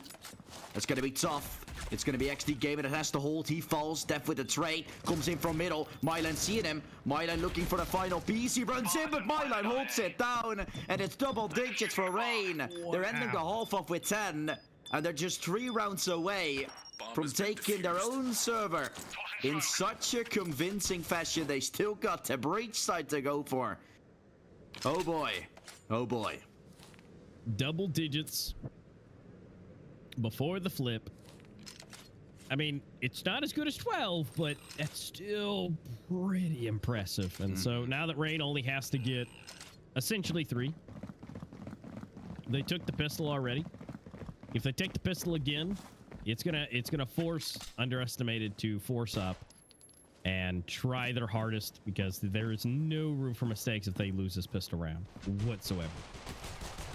It's gonna be tough, and that's for sure. First 2 kills taken though, and again, ping differential makes a difference. When you're playing on high ping, you want to be the one peeking. The fact that you're only finding 2 rounds on the breach side is then a little bit problematic, because now you have to hold, and now that will be paid out pretty definitely. Shelly, oh, players switching weapons. Wives eventually ultimately gonna find the kill. And Rain up 11. If you don't pick the pistol, Master, you said it before, and people at home know this as well. This game is kind of done. I'm gonna say it. I've said it in the last map as well, which kind of backfired. Now I'm saying it because I know it, because this is a different Rain than we saw on that map of Raid. This is nowhere. This is Rain on the attack again, right? It's so different than the defense of them. They run their way in. Their trading is perfect. This is insane. Yeah, but the fact they didn't really force up at all for Underestimated, this is not looking good. Tyler actually able to get 1, which is great. Flawless does go down. But at the same time, you know, it's 3 to 4. Make it 2 to 4. And against AKs, this does not look too good, except for Wives. Doesn't even need the AK. Bomb has He been uses planted. his pistol. Breach wins. And now Fall Knight finishing up the last one. Jelly going down. And now we're at match point. 18 and 18. 18 and 3 for my line. 18 and 6 for Fallen Knight. Jeez. I mean, what can you do about that? I mean, that's so impressive in the first 14 rounds. You know, they're able to get more than 1 kill basically, you know, every round is impressive. But now this is match point, and they've had to use everything they could possibly use. And that's pretty much it. Yeah. XD Gamer gets 1. Tyler for another. Def gets 2. It's off to my line. And he gets 2. My line in a 1v1 with Triton. To keep Underestimated in here, Triton just has to get 1 kill against the top fragger for the entire team of Rain. Breach wins. Of course you lose that one. Of course you do, because it's my line. 21 and 3. This man just he sprinted through Village like he was on a marathon. Same with his battle buddy, Fallen Knight, with 19 and 7. They were just on a absolute marathon. They got things to do later today, Master. I think so. I think they wanna celebrate their victory, because what in the world did we just witness? A 13-2 on a map. This was in the beginning. We all started off with, okay, UE Village. That's gonna be interesting. Maybe they're allowed to steal that one away. They have to win Raid, which didn't happen, but still 11 rounds. This was the map that was still then shown to be quite great, but you can just see when Rain plays on their own server, when they're in a safe place, they've prepared for Village, not for Castello, because it didn't matter. They will have one for the next week, obviously, once they're gonna have the grand final in play. they will be ready for Castello then as well, because they're going to have to play it. But for now, Village was one of their main focus. This was UE's pick. They felt like they had an upper hand on it when it comes to the opposing servers. They felt, okay, if we have to play on the opposing servers, it should be on Village, because then we're going to have an opportunity to pick up some rounds. And then you're only allowed to find 2. That is insane. And that leaves Port, obviously, to be our next map master, to show it off, to see if Underestimated still have something to offer. It's going to be NA server again. So it should be UE having some great accomplishments in the horizon, because I felt like that was the map in particular. I mean, for now, my prediction is still going pretty alright. I felt first 2 were Rain, a map for UE, and then Rain again. But I'm getting a little scared for my prediction, and it's not because UE is going to make 5 rounds. That's because Rain might make it in 3. I mean, it's Port, right? And that is definitely a good map for Rain. So, you know, that's huge. And so the fact that, you know, we're going into Port, it's a solid middle of the road for Rain. It's a solid middle of the road for UE. You know, this could still go either way. You know, it's you know, but so could Village, and well, that didn't go too well. But you know what is going to go well? It's going to be going well for everybody watching. For you guys, viewer rewards are open. They'll be open for a limited time, so make sure that you're going to the link in the description or play.mobileesports.org/app. Make sure that you're going over there and that you are getting in there to get your, you know, click the box that says, hey, I am watching. And you're going over there, and make sure that is /app/world/2023. So make sure you're going over there to that. It's open. Get to click the button, and then make sure that you're getting another tier higher for your rewards. Oh boy. Some people are already getting high tiers, huh? If you're watching every time, you're here watching your favorite teams play, but it's on the other hand as well, watching your favorite game, getting some juicy G Fuel, of course, with the code, but at the same time getting some juicy rewards for participating every time, or rather, getting yourself that viewer box checked so you get yourself those rewards. It's just such a lovely new system we've created for you guys. Earn by just watching and enjoying, because that's what it is, of course. We're seeing some great gameplay here for Rain, and we might see that as well on a third map, obviously, that we will get to in a little bit. It will be Ports after the break, so be sure to stick around, guys. We'll be back shortly. Last man standing, he's walking his way up B long right now. They don't hear him. I don't even think they know he's here. The question is, does he go for the bomb plant or does he go for the backstab? Smoke out! You do either, but Noxic is going to be aware, swings on top, Arm collects that kill, now plants the bomb. That was a good one-on-one found. All left into the 1 and 2 himself. Arm is waiting, Monoma is swinging. Gonna get the kill. Arm reloading his SG, back to full magazine. Up the stairs. Close Monoma, trying to walk through the smoke, trying to catch him off guard. Flash comes through. Monoma could be a sitting duck. He will be falling down. Just Forsic with the frag. Forsic trying to get it, but it's Arm with a 1 in 3. Arm does it again. Last game MVP. This game more than an MVP. I feel like Violent GG do have the opportunity to go for more, but to be honest, I'm kind of going to that path as well. Mainly as a lose. It's just another piece. He's just feasting on them. Same for Scott. Jump down, mate. Well, getting tagged just a little bit, comes on out and quickly eliminated by a duel. It's up to Zello now. Get the SG. Ooh, the drop shot comes in. He finds a second. No! No! You got the rest of the same master. I'm done. For taking this hero map. Yeah, like I said, it was the small things that really just added up for G9. You can iron a couple of those out. You're sitting pretty. Oh, there's Zello. Mixage getting dropped by him. No! Oh, man. Oh, no. Oh, find that opener. Find that piece. But the thing is, Mafia's game sense, as we mentioned last time, you know, as they start squeezing in, so does Mullet Mafia. And to really leak, getting another 2. Well, oh, 3. Make it 3. He cleans up everyone. That's okay. And that was the point they were waiting for.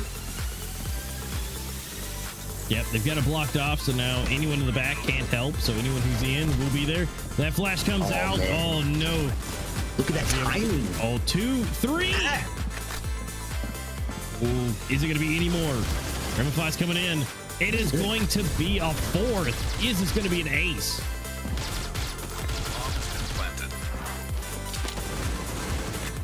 One left alive. It's Max. He's hungry. Actually wants this. He's waiting. 60 HP left. You can do it. Come on, cool. Bait for him. Bait for him, cool. You don't need to keep that AK. Oh, there it is. The ace. Oh, I think he literally baited for him. I think he did that on purpose. He probably did. Third round in. And Rim is also there, but it's cool. Gonna drop down Remify. Bomb has been And planted. the bomb's now been planted. Okay, watch that cliffside. Sal finds him. Slaps him with an Italian sausage. But it's Axe once in there. This guy's on fire. That's 7 in a row for him so far. Yep, he's waiting for. He forces to come back from Remify. But in the meantime, Been planted. the bomb goes down. The timer is set. And now they have to try and do this together. Remify is able to take down Hariko. It's a 1v2. And Remy coming in. Remify getting 3 kills, 3K. And defusing. There's no possibilities here. But either way, you don't want to allow Eagle Vision to go up 9-3. Oh my gosh. Ooh. That's going on the you know that Repeat. clipped. The 3K, Rafa, 2 pixels of his head. I mean, there's no like Rim. I'm sure it's like I can't even see him. Oh, What are you doing, Seminole? Why are you walking? It's like you're down here in the back? Probably not. But right now, Max and Domain able to pick up 1 more each. Oh no, unsent. But the nade comes through. Able to pick up 1. Cool. Actually gets 2. But the defuse is coming in. Can he stop it? Has been diffused. No. Oh, but are they gonna look for it? They Rim. are actually. Planted. Well, they don't see him yet. He's hiding. Oh, this could be a big play for him. 1-2. Oh, Remify for 3-piece to. Shots just are not connecting. Oh, they expected Max actually. What?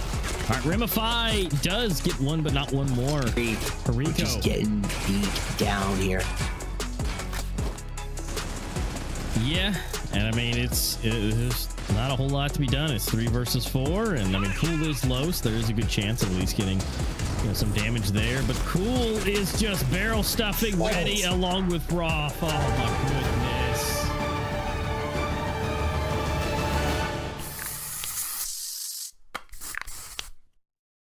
Lining up from the back lines as well as a push-up close. Also, I need to win this fight. The IGL need to step up in the fragging department. XD Gamer lining them up. So does Shell. Still on the side, a loose. Far run back. Scott is running through. Lines them up, gets 2. Retake is still doable as Scott is going to line them all. And the round gets won by Merciless. How is this possible? Under that short like tiny path. And they try to catch him pushing. They try and catch him falling, but he's not falling short. He's getting more. Nate will find it. And now Shell up close as well, gonna drop. Although I played this one to perfection. He's the IGL for a reason. And shuts it down. Big brain play. Yeah, absolutely. They absolutely obliterated their economy. But something I'd like to note is even though it is still going back and forth, Merciless has done really, really good rounds. Oh, but Jelly, okay. Coming in, getting 3 pistols going down. Tyla and Def for 1. I mean, I can say yes, but this is the worst map, right, for Merciless out there. They don't play this map almost ever. So I'm really going to have to see how it will be on the other maps, because it could also be a decimation when it comes to it. Just like this round, No. Isaac, you absolute monster. You're going to take and Shell will fall as he pushed through the smoke. And that's Def trying to look for this kill. He has to find it, gets it. Oh, no. All led to a lose. He's in a 1v2 trying to take the heads on fights. Needs to try and isolate them. Now knows where one of them is. Jumps back to take some control. Knows they're both in middle. But they will clear. They'll try and peek together. Kill gets found and loose. As isolated one, he's done the first part, but needs to do the second one as well. Second chapter of the book. As a loose will get chased. He's going to be finding himself falling. Oh. And now they're just going to beat that EU team, but they first. They got to be winning 4 more rounds. And although we've started to build up towards a point where underestimate is, or I'm starting to build up a point to them actually winning it, it's still not done. It's far from done. If Merciless can win this pistol round, and if they can just hold towards the side. They are the positions. They're in a position now, coalition side, that you can hold the angles. They are going to be completing the retake, but try to can just shut it down. No. Try to with the MR. Ooh, it's changing it up. They got 2-2 now. Both Bomb has been planted. two players getting deleted, and now it's left up to Scott and Ottawa to do the retake. Boy, post-plant situation. The rest of it having the bomb plant on their favor. Nate will be thrown in. Scott is going to move inside of the smoke. Will Def be aware? He might not. Trying to look around. He's swinging through. Scott doesn't clear the corner. It's going to climp around 180. How is that possible? A sixth sense of Scott. And he's able to... And Def opens it up. There is a trade. There is a nade. But it doesn't do a whole lot there. And so, ooh, Shelly's real low, but bumping in here. And White is able to get it with that 7 HP. Oh, no. Isaac put in, doubles up. 2-2. And the bomb's down. It's down to a retake now. Lou's still standing, though. Turns up close. Trying to look for Tyloo. Gets the kill. There's a second. Nobody has left the building. But ultimately, it has to come down. There's only 50 seconds left. We do still see some damage dealt. Oh, no. Caught with his knife out, but XD and Tyler do refrags. Okay. Still doable. Bomb has been It's planted. a retake. Kill gets found for Watson. He sprays him down through the box. Up close they still are. Trying to hold on for the retake. Bomb is sticking, though. And all three are coming from one side. This could be in a massacre spray down. Playing from the boxes. XD Gamer tries to get it through the smoke. The swing coming through. XD Gamer gonna jump around the corner. He gets the kill. Oh, it's all down to Ottawa. The IGL need to step up. And he could just be the hero. But he could also be the fearless maker.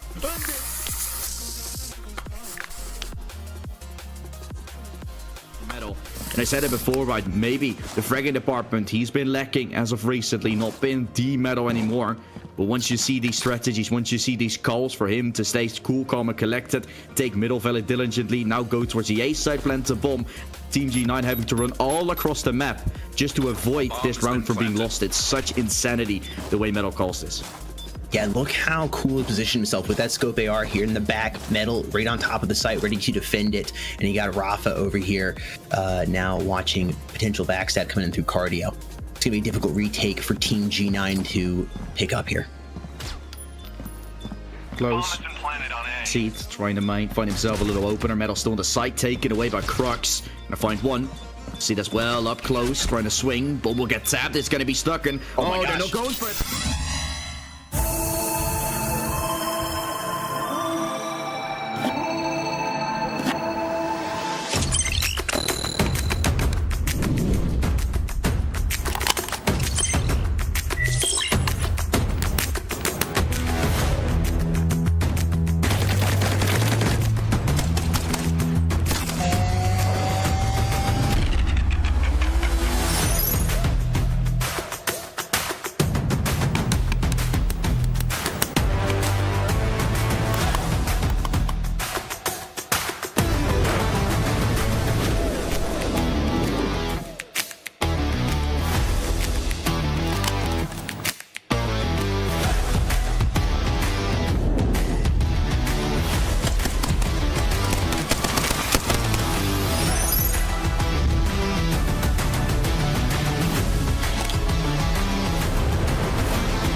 Hey guys, welcome back. Thanks for hanging out through the break for some more World's Championship 2023.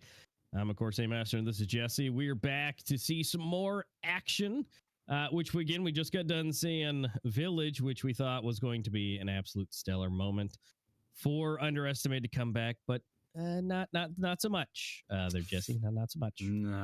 No, not so much, and also not so much in terms of the amount of rounds that they've gotten, because they got 2.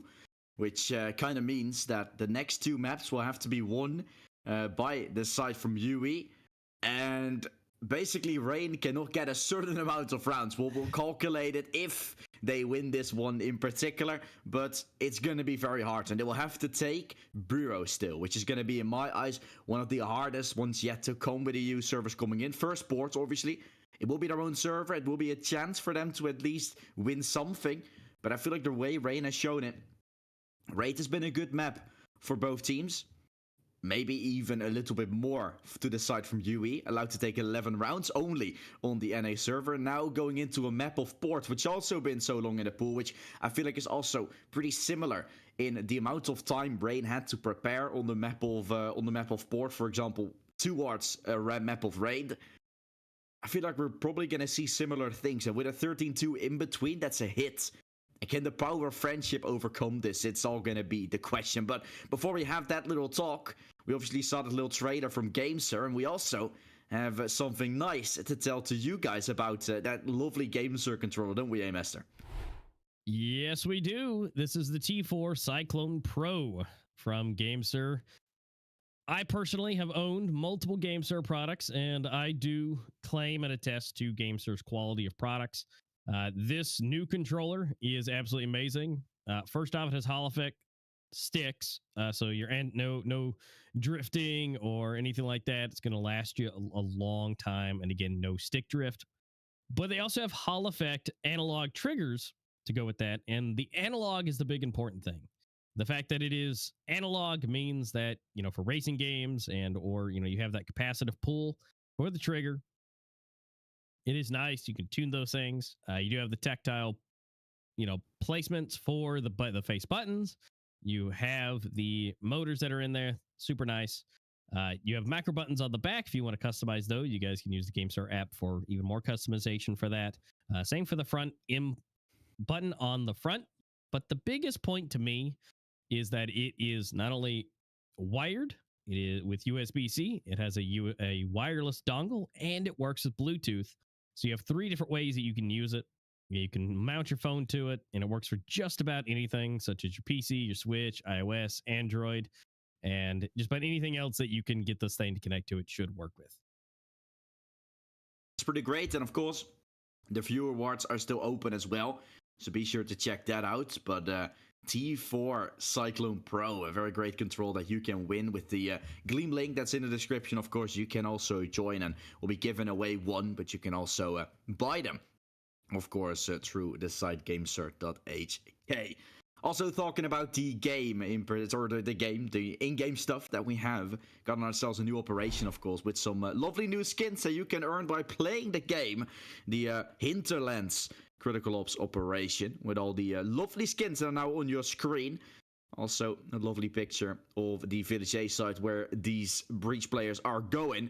But the beautiful skins, it's not so much ongoing inside of the skins. That's also nice for a change, because we've got a lot of things ongoing on the Lucky Spin that will have a lot scholar, a lot bright, ready to bend your mind.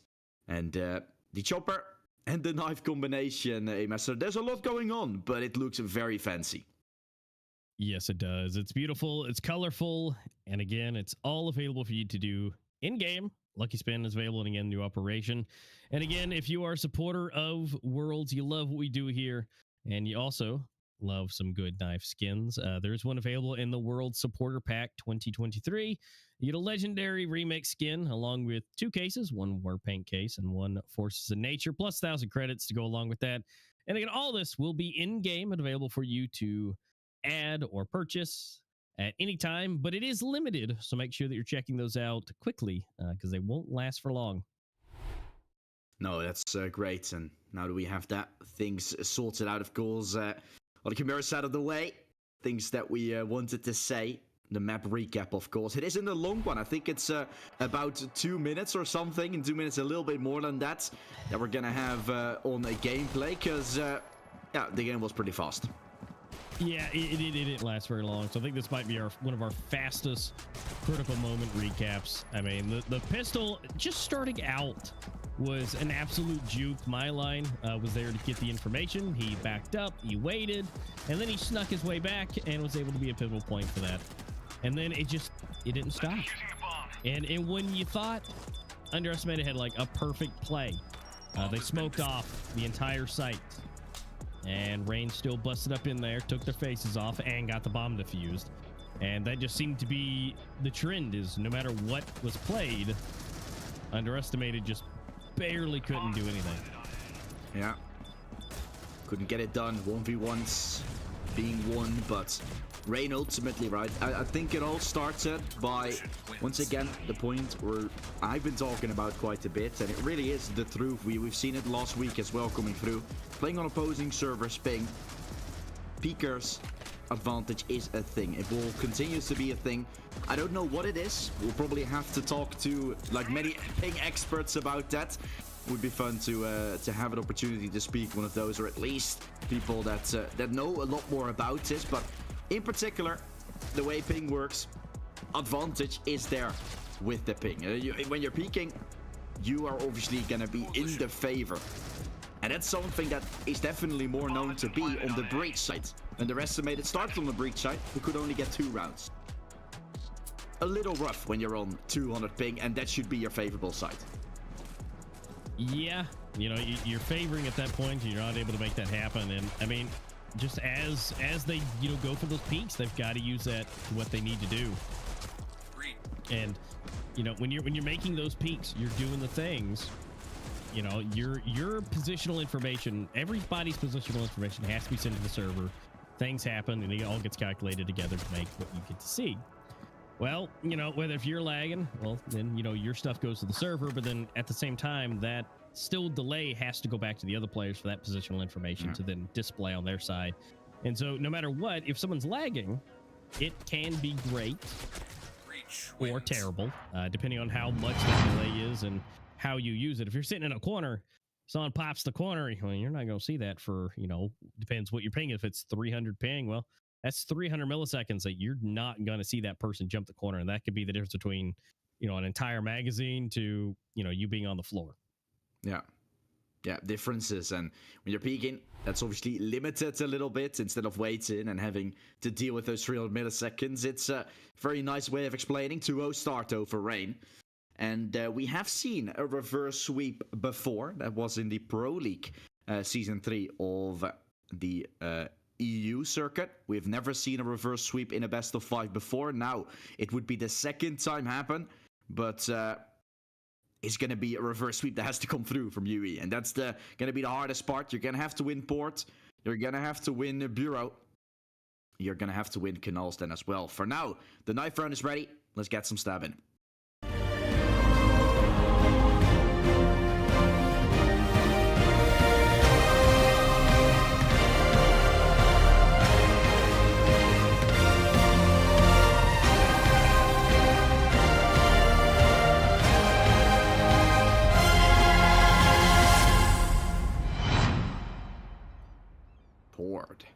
It's going to be the knife round of the 3rd map, potentially the final one, if only Rain can take it.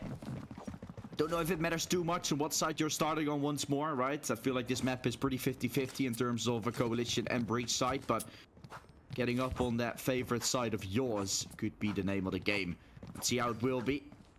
Stop the jabbing, let's get the stab in as Rain is the one on the breach side. First stab and is coming through. It's 3 kills, it's everybody. And it's Rain to pick up the knife round.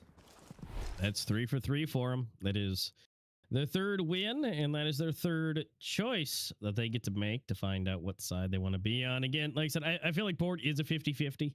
It's not, you know, any real advantage either way you go.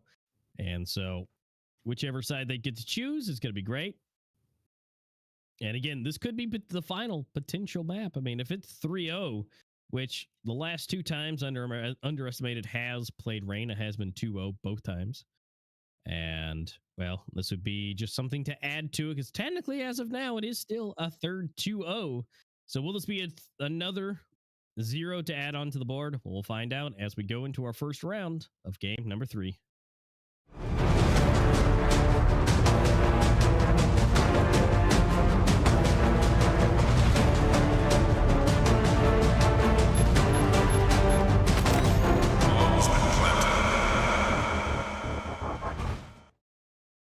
All right, pistols are loaded.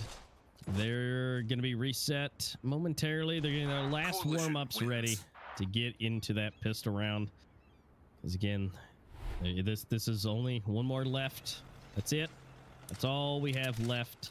Potentially, if Rain decides to clean house yet again, which, as a possibility, you know, we didn't expect them to take Village as crazy or even at all. So let's just kind of wait and see what they have planned for us. Because again, Port is nowhere close to any of the worst maps for Rain. You know, they have a 62% win rate on it, which is fantastic. And technically it's 50% win rate for Underestimated. Again, not saying that they still can't, but, you know, they're looking good. Yep, Faultless getting substituted out for Mosha. Again, the NA player comes into play, but Faultless, of course, going out. The IGL, as Nexera said in his interview, he's not the IGL anymore because their coach, their new coach, or I guess old coach, because he's been a main player for them in the past, now stopped playing, helping them in the coaching department. It's usually taking the IGL role, so that's not necessarily a need anymore. There is a need for a stack. There is a need for a two-piece, yet they're only allowed to find one. Swing towards long will still come out. XD Gamer having to find himself this kill. He's still in the corner. Mosha trying to fight. He's almost running out of bullets. This will be a little awkward, yet XD Gamer continues to find success. Nexera tries it as well. XD Gamer pulls so much information away, allows for a flea bomb plant onto the A site, and the retake will have to come in for Rain, but it takes a lot of time to just run into middle, so this is all in the favor of Underestimated. I mean, he really stayed alive as long as he needed to. XD Gamer really put in a lot of effort there in giving his team enough time to not only escape, but get the bomb planted before they even went on a move. So it's a 3v3 retake. And Tyler, Masia doing a nice trade out. Triton able to get 2 1-taps and able to get that first round. The first round that Underestimated has been able to get. So looking good. It's a good start.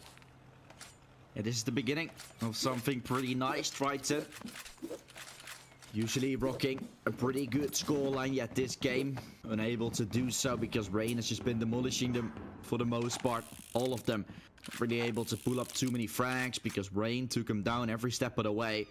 For now, just pistols that Rain is going to go for. A rundown that will come out towards the B site. Here they come around the corner. Myline behind the boxes. Also Nexera trying to play up close. Fallen Knight will drop on the side. Still a Deagle from Mosha. Not more able to get more than one. Mylan still standing. If only he's allowed to stand tall for just a little longer. Trying to find XD Gamer, yet he falls. Underestimated. Put themselves up 2-0. But I gotta say, 2 kills in that round, with starting off with just a Deagle and a few pizza or a few XDs, is pretty alright for Rain. Yeah, I would say so. I mean, that's not too shabby, and but that's still around for Underestimated, which is fantastic. And so now they're gonna see if they can get a third one on the board. You know, Rain has easily been able to secure 1, 2, 3, 4, and onwards. Let's see if Underestimated, now that Rain has rifles, if they can keep going, which it looks like they can. Def gets 1, and XD Gamer picking up 1 himself. And so now it's a 3 versus 5. Make it 2 versus 5 as Def comes in clutch along with XD Gamer again. That's 2 for 2 on each of them. Off the Fallen Knight here. Might be able to potentially save his weapon, but Def might get caught with his knife out, but he hears plenty of people moving both sides. Def unfortunately goes down. Chelly cleans up from the rear. 3-0. Underestimated. I mean, I'm not gonna make the joke about they might be underestimated. I did say it still, but 3-0. Rain doing something they've done before, and that is start losing some here on especially the coalition side. When it comes to playing on the opposing servers, we saw it on Raid happen. Losing 11 rounds straight. Yet now starting things off on a little less OP way. Nexera runs through the smoke to fall. And everybody is going to hit the deck. Expected though, because you don't have too much to work with. Yet 4-0 down. It's a beginning where Underestimated is pretty happy about. Yeah, I would say so. I mean, be able to grab 4 rounds right off the bat. I mean, that is absolutely nuts. Especially what we've seen so far from their plays early on. Now, granted, again, we can't discredit the fact that they were still able to take like 11 rounds in a row on raids. They were still able to do it, and they weren't able to secure it.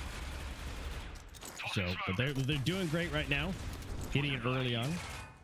And the fact that Rain is still unanswered at this point, they haven't been able to get anything, is fantastic for Underestimated to be able to maybe get their first game. But again, there's a lot more to go for that to happen. And so far, they're still doing a great job to get to that point. Yeah, looking Pride solid. More to it, of course. Shutdowns are being made. XD Gamer adding another to the tally for the side of Underestimated. Boom. Slowly looking to be ticked down. Will they be successful to find the final piece? Shelly doing so. Swing from Mosha coming through, but he will be traded. Well done for Underestimated. Their trading is a whole lot better than the first two maps were, and you can see it in the round count. It's going up instead of the opposite side going up. 5-0 so far on the T side. And they still have a coalition side yet to come. This map, of course, being quite 50-50. That's pretty great. Yeah. I mean, I'm super excited to see that Underestimated has not lost their steam. You know, they haven't let it. They weren't tilted because a lot, Village, wasn't great. No. So to know that hasn't tilted them as hard as it probably would have for most people is fantastic. Namasia was able to actually grab. No. 2, and then yeah, there we go. Falling out for 2, and then my line cleaned it up. I mean, they cleaned it up nicely and really quickly. But let's see if they can make that action happen again, because they're gonna have enough money on Underestimated side to buy up all over again and to try it once more. So yeah, at least first one on the board for Rain. So congratulations to that. Many more left to go.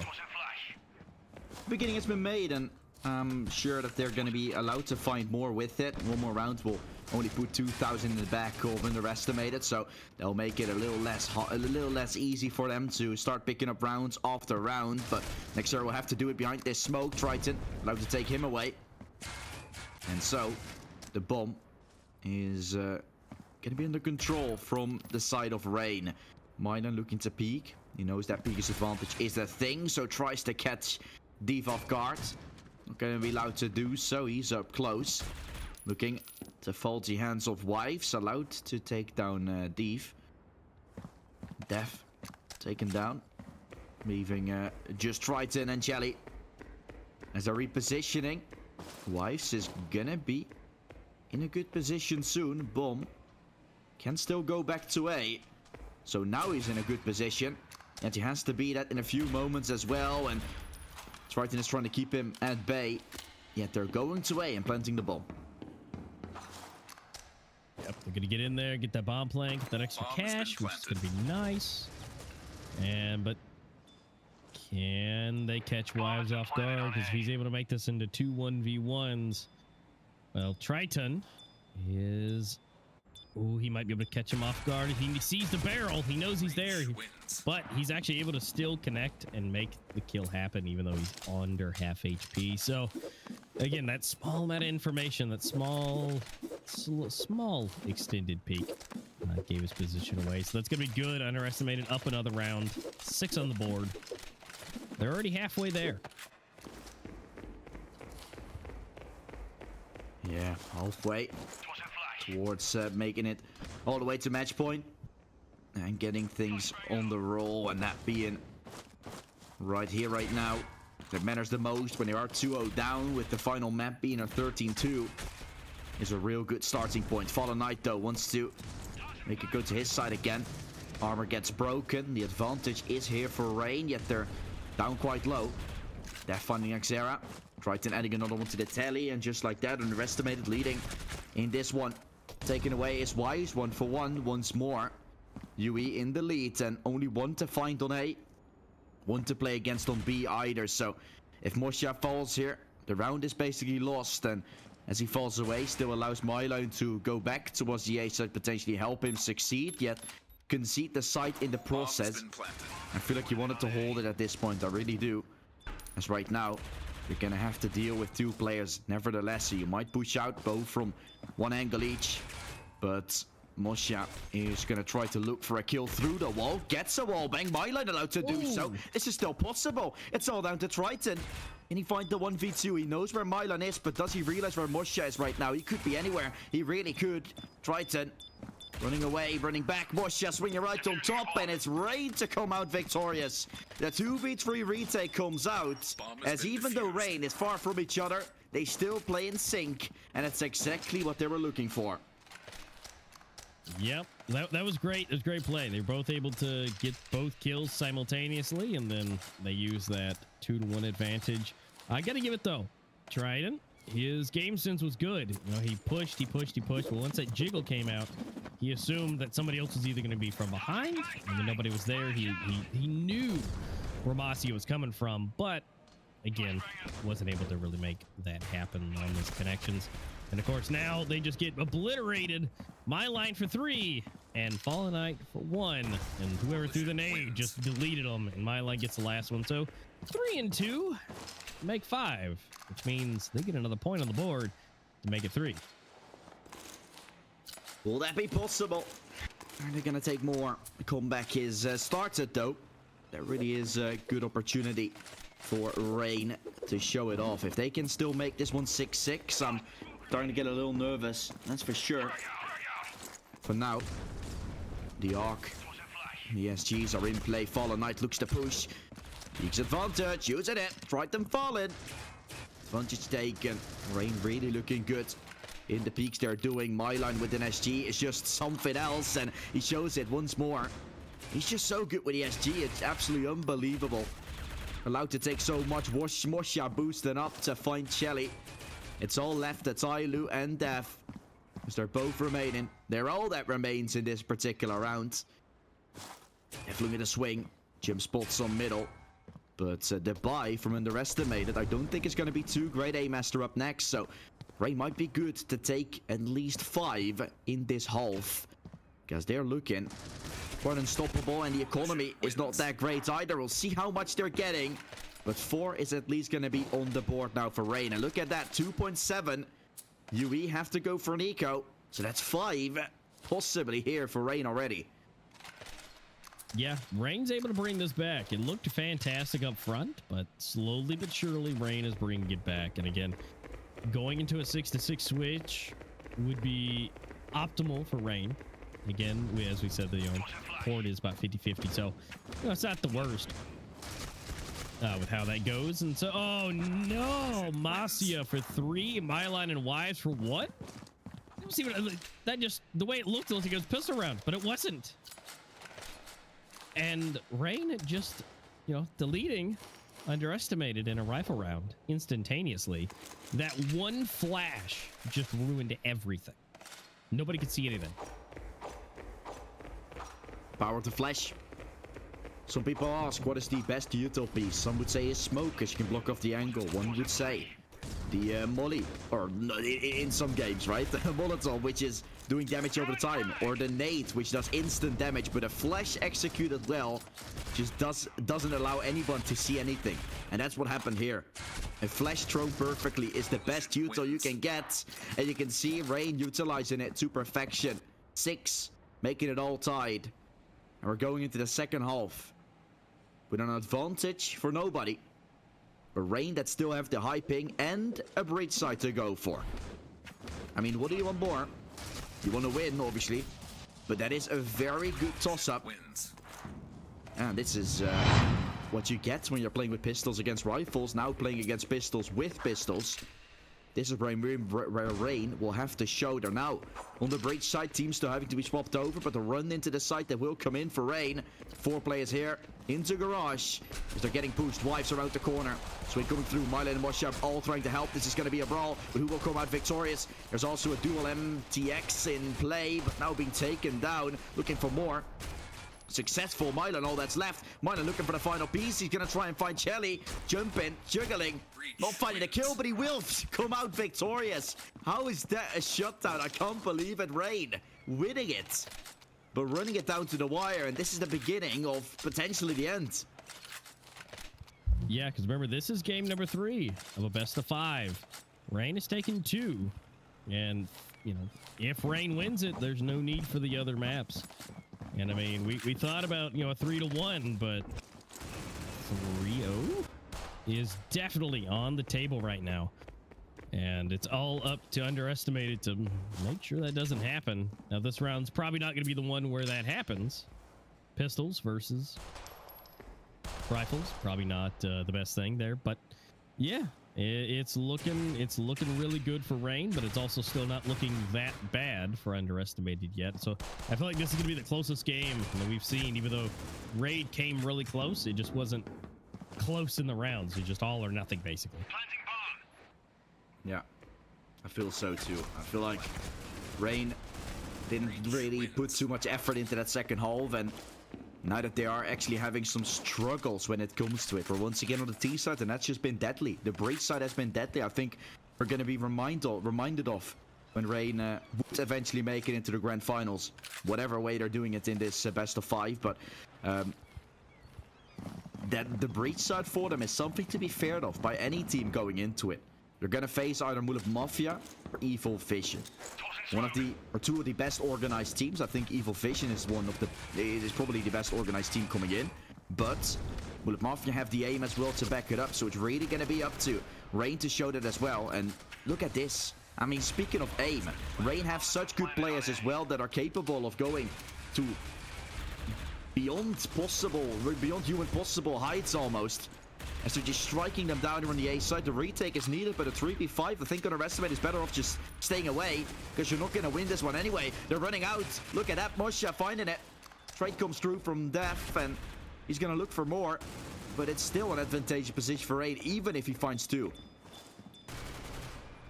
Yep, and the bomb is ticking. Time is running out. They have to go for a push here. They might be able to at least get one more, but that's going to be one more from Masia. Def able to get 4 kills entirely. Oh, but Fallen Knight from the side cleans it up. But I mean, that's still impressive. Def getting 4 out of 5.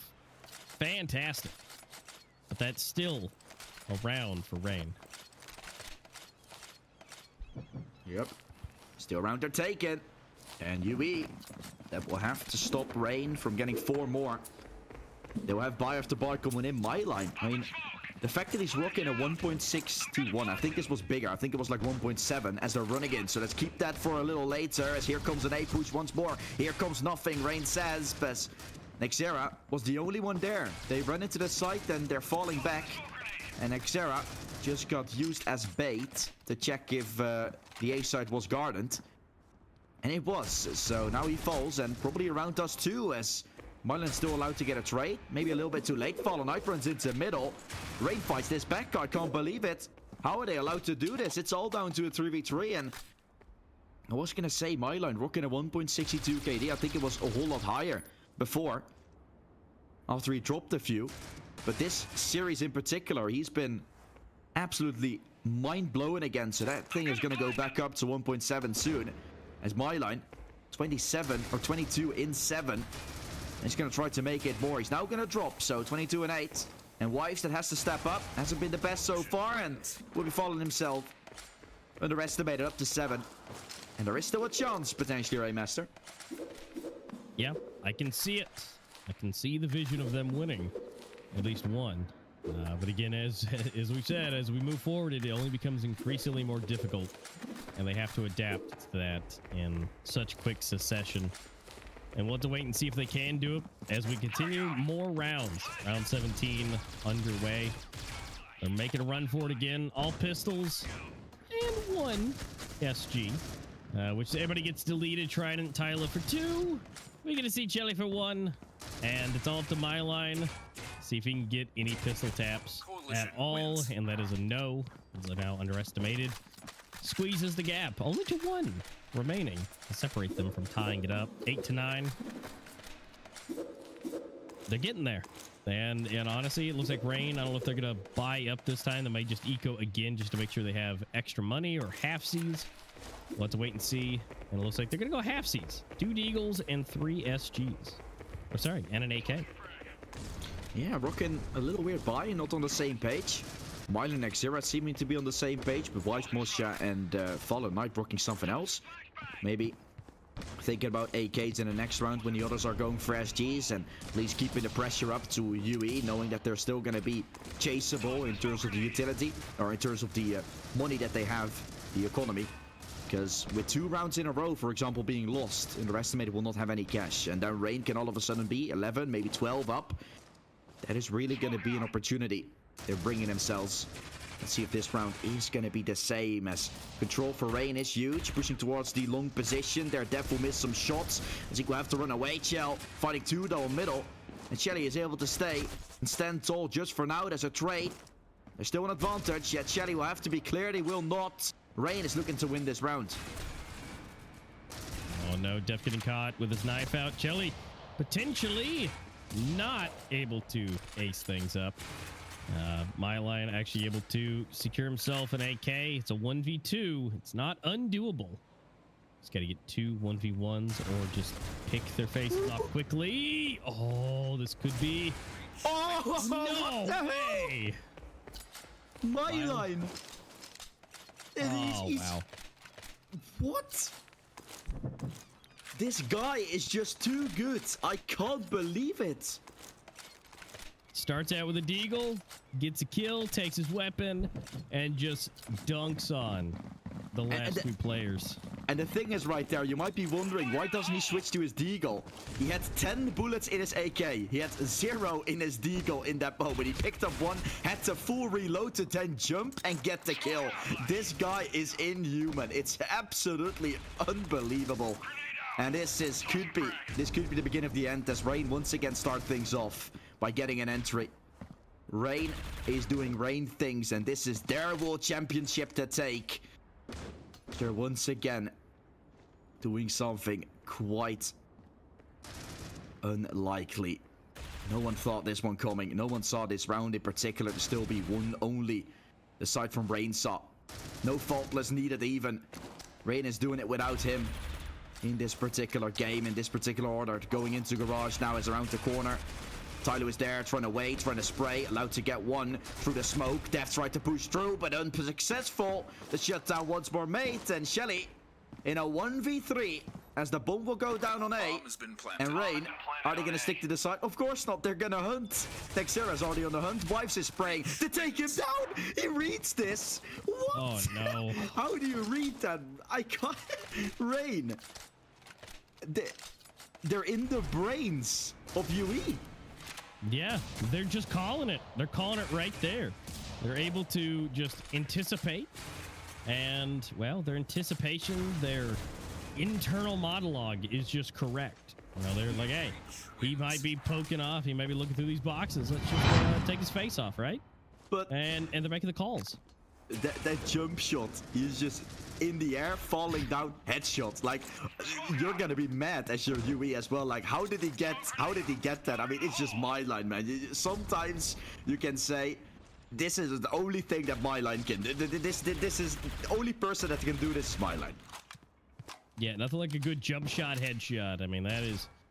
And again, in such a clutch moment, is huge. Tyler able to actually get 1, but nothing else. Fallen Knight trying to see what he can do, else he gets traded out. Again, trades 1v1s, but it's still in favor of Underestimated right now. But it's Myline still. But he gets traded out, and now it's down to Masio, which by all means can do this, but they double up like they should. And Chele is actually able to survive another round. Rain getting in a tough position. Do you want to buy this? I feel like you should. I feel like you should go for this buy, although it's not going to be too great. No, they're going for Deagles. Okay. I guess it's an option. I feel like you could have gone for a force buy, but you're only going to get 2,000, so allowed to at least have a better buy going forward with SGs and everything. Really trying to put the nail in the coffin, and Eco means fast A. Eco means a push, and Eco means Wives allowed to take 1. Is this still a possibility? The pistols are usually not allowed to do too much, and that's exactly where XD Gamer comes into play. Most of them down on the A side, leaves just Fallen Knight left. He's going to try to reposition, yet the bomb is still dropped on A. And Underestimate is going to scramble up some weapons, going to reposition. And Fallen Knight is going all the way around. it's still gonna take some time because he might either force or he's just gonna do a little Doomsy dance here running around the map. Well, we gotta wait and see. You know, he might see. I mean, if he could pick one, if he gets XD here, you know, maybe. You know, it might open it up, but nope, Jelly's already here too quick. And, you know, that sometimes being too cautious means you're a little bit too slow, but that's okay. Underestimated finally to double digits as well. Again, within one, again, of Rain, but now it's Rain's turn to buy up entirely again. And let's see if they can, again, combat against the full power that is Rain. Because, again, if they don't, it's going to be match point on potentially the last round, and that's not what you want to be. This is the point where you need to keep Rain down and leave yourself that extra buffer. Yeah. Rain, there for them, a little bit of a different task. I think 1,000 loss bonus now for UE. Winning this round, and you're putting them on a final round. They're going to have to win. And they're not going to have too much money to work with, Master. There's two sides of the coin in this situation. This round 22 is more important than many people might think. Yeah, it truly is. Because again, if Rain take this, you know, there's not going to be a whole lot of money working with underestimated on match point. And so it's almost like they have to keep going. But guess what? Naxera's there to just blast through the wall. Triton tries to do the same, but unfortunately not able to do a whole lot of damage. So it's going to break at least. But Myline, Def, Naxera, Tyla, all for one. Now it's up to a 2v2. Do as it does a trade. It's up to Naxera and Shelly, and Shelly is actually able to make that happen. And honestly, Shelly has not been the flashiest, but Shelly's been winning those gun duels. At the end, Shelly makes it happen. Yeah, looking good. I mean, this is a one-on-one. Once again, Rain getting incredibly close now, having to go the full distance, rocking the Eagles. And we know what that usually means. That means an A play. Don't know if Rain is going to do the same this time, because they've been shut down multiple times when it comes to playing towards the A side, and those nades doing a lot of damage, but you're kind of forced to it. Rain knows they're possibly not going to win this round, and then taking two in a row would be the opportunity. Again, if you can take as many frags as you can right now, underestimated will be buying, and if they lose that next round, they will have 1,000 remaining. That's still in play. They could still do so now. If this round is won by Rain, next one will be 1,000 for UE that they're gonna get. So that really is a problem, and they're picking up an arc. Myline has it. This could get a little dicey, as Myline has been great with the weapons. It's been great with the rifles. Why were we falling? Still Mosha there on the stairs, getting taken down from behind. Will be Chelly. XD Gamer finding him through the smoke. From the boxes, still Myline is standing. He's still up and running. Picks up the kill with the arc. Picks up a second. Myline could do it again. He's just a master. You can teach him a lot of stuff, yet you cannot teach him how to lose. He cannot lose. What? Myline. What in the world are we witnessing? This is the best performance I've seen from a singular player ever. I mean, Myline, he has been the MVP so often. I mean, 31 kills, and we're not even done yet. There's theoretically still 2 more rounds. And he's at 31 kills. 31 and 13. And not only in the basically almost to the end to determine going to the grand finals. This dude's rocking a 30 bomb. And they just delete everyone. Fallen Knight, Masia, Myline, Naxera, and Fallen Knight for a 2-piece to clean it up to be 13. 32 and 14 for Myline. And they take 3-0. Another 11 to 13, but just not able to cross that line for underestimated. Wow. Rain. What a team. World Championship veterans. They've won it last year, and they're going for another. Myline, hands down the best player in the world right now. If you see this series, you know it. 32 and 14 to end it. Clutches that aren't even possible. You cannot even call it a thing. Myline makes it happen. And this series, if we look at that map video one more time, it could have been the different way around as well, where Rain started off with picking, or UE rather started off with picking. That would mean EU server, NA server, EU server. Now it's NA, EU, NA, and this is still a 3-0. That is insane, considering UE has been able to win versus Merciless. Sure, you're still going to deal with MFA and Evil Vision, but you've beaten now the best of North America. You've dealt with that region. Now you're beating the team which has won versus the previous North American champs. The legendary story for UE unfortunately comes to an end, but oh damn, is this Rain team looking sexy. Yeah, you know, I guess this is what happens when you unlock Faultless's potential, which, I mean, Faultless was not playing in this one whatsoever, but the fact that you unlock his potential, you unlock your team's ability, and you also have your players that you're able to rotate in and out which so effectively, and it worked out beautifully in their favor. And again, 2 13-11s, 1 13-2. And again, both those 13-11s were not their servers. Yeah, it really is a troublesome situation. Rain looking very, very good. And both of them, as you said, weren't the server. It could have been EU, NA, EU, and then it would have been like, okay, Rain just had some luck with the way the servers were going. This time was against them for a trio, but they're still doing it. This lineup is here to fight, and they're here to take it all. Mainly their breach side once more. We can talk about that for quite some time. We will probably do so when we're going into the World Championship final as well, because that's where Rain is now going. They're going to have a back-to-back final spot, yet they want to have a back-to-back win as well. And that's something we're going to see next week, obviously. Then the grand final will be a best-of-7 split across 2 days, with the first 3 maps being played on the first day, potentially making it a 3-0. And then, of course, on the other side, we can have ourselves a final map potential. We do still here, and for you guys as well, the viewer rewards are open one more time for you guys to claim your tiers and be one step up. And you can go towards that link that has been on the screen, or at least is in a video description on the mobile esports app, where you're going to be allowed to claim some of those juicy rewards that you can get by simply just watching the stream and being here next week, or tomorrow actually as well. Here there are the tiers for you one more time: 100 credits, emblem, a lot of cases, and an enter raffle for lucky spin, plus the 1000 credits that you will get when you're at tier 6. Hey, Master.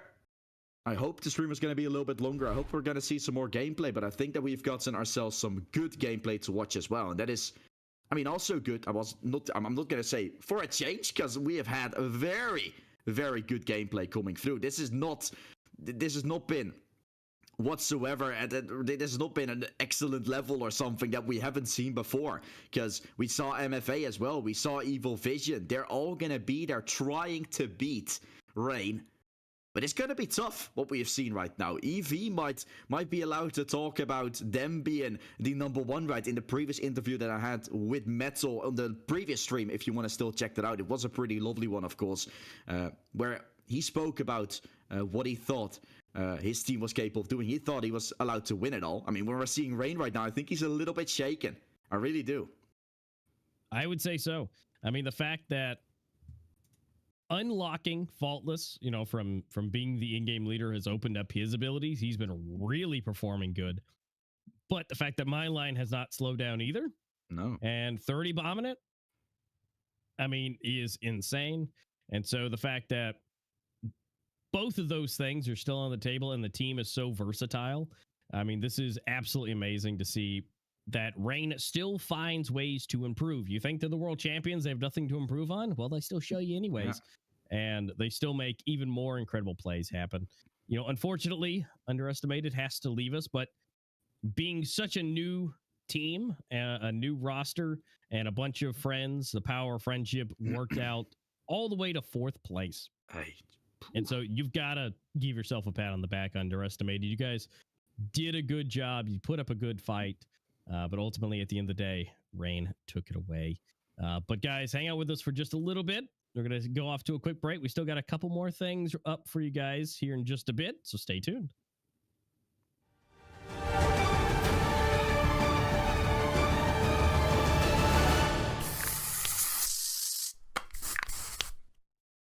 Lining up from the back lines as well as a push up close. Also, I need to win this fight. The IGL need to step up in the fragging department. XD Gamer lining them up. So does Shell. Still on the side, a loose. Far run back. Scott is running through. Lines them up. Gets 2. Retake is still doable as Scott is going to line them all. And the round gets won by Merciless. How is this possible? Under that short like tiny path. And they try to catch him pushing. They try and catch him falling, but he's not falling short. He's getting more. Nate will find it. And now Shell up close as well, gonna drop. Although I played this one to perfection, he's the IGL for a reason. And shuts it down. Big brain plays. Yeah, absolutely. They absolutely obliterated their economy. But something I'd like to note is even though it is still going back and forth, Merciless has done really, really good rounds. Oh, but Jelly, okay. Coming in, getting 3 pistols going down. Tyler and Def for 1. I mean, I can say yes, but this is the worst map, right, for Merciless out there. They don't play this map almost ever. So I'm really going to have to see how it will be on the other maps, because it could also be a decimation when it comes to it. Just like this round, No. Isaac, you absolute monster. You're going to take him. Shell will fall as he pushed through the smoke. And that's Def trying to look for this kill. He has to find it, gets it. Oh, no. All led to a lose. He's in a 1v2 trying to take the heads on fights. Needs to try and isolate them. Now knows where one of them is. Jumps back to take some control. Knows they're both in middle. But they will clear. They'll try and peek together. Kill gets found a loose. As isolated one. He's done the first part, but needs to do the second one as well. Second chapter of the book. As a loose will get chased. He's going to be finding himself falling. Oh. And now they're just going to beat that EU team. But they gotta be winning 4 more rounds. And although we've started to build up towards a point where underestimate is, or I'm starting to build up a point to them actually winning it, it's still not done. It's far from done. If Merciless can win this pistol round, and if they can just hold towards the sides, they are the positions, they're in a position now, coalition side, that you can hold the angles. And they ought to be completing the retake, but Triton can just shut it down. No. Triton with the MR. Ooh, it's changing it up. They got 2-2 now, both. Bomb has been planted. 2 players getting deleted, and now it's left up to Scott and Ottawa to do the retake. Boy, post-plant situation. The rest of it having the bomb plant on their favor. Nate will be thrown in. Scott is going to move inside of the smoke. Will Def be aware? He might not. Trying to look around. He's swinging through. Scott doesn't clear the corner. Going to climp around. 180. How is that possible? The sixth sense of Scott. And he's able to... And Def opens it up. There is a trade. There is a nade. But it doesn't do a whole lot there. And so, ooh, Shelly's real low, but bumping in here. And what is able to get it with that 7 HP?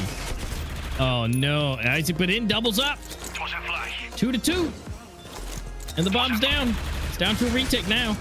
Lulu's still standing, though. Runs up close. Trying to look for Tyloo. Gets the kill. There's a second. Nobody has left the building. But ultimately, it has to come down. There's only 50 seconds left. We do still see some damage dealt. Oh, no. Caught with his knife out, but XD and Tyler do refrags. Okay. Still doable. Bomb has been It's a planted. retake. Kill gets found for Watson. He sprays him down through the box. Up close they still are. Trying to hold on for the retake. Bomb is sticking, though. And all 3 are coming from one side. So this could be in a massacre spray down. Playing from the boxes. XD Gamer tries to get it through the smoke. The swing coming through. XD Gamer gonna jump around the corner. He gets the kill. Oh, it's all down to Ottawa. The IGL need to step up.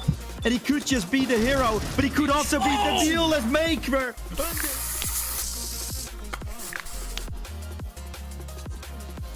Medal. And I said it before, right? Maybe the fragging department, he's been lacking as of recently, not been the medal anymore.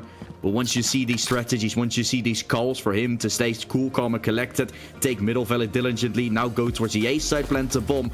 Team G9 having to run all across the map just to avoid this round from being lost. It's such insanity the way Metal calls this.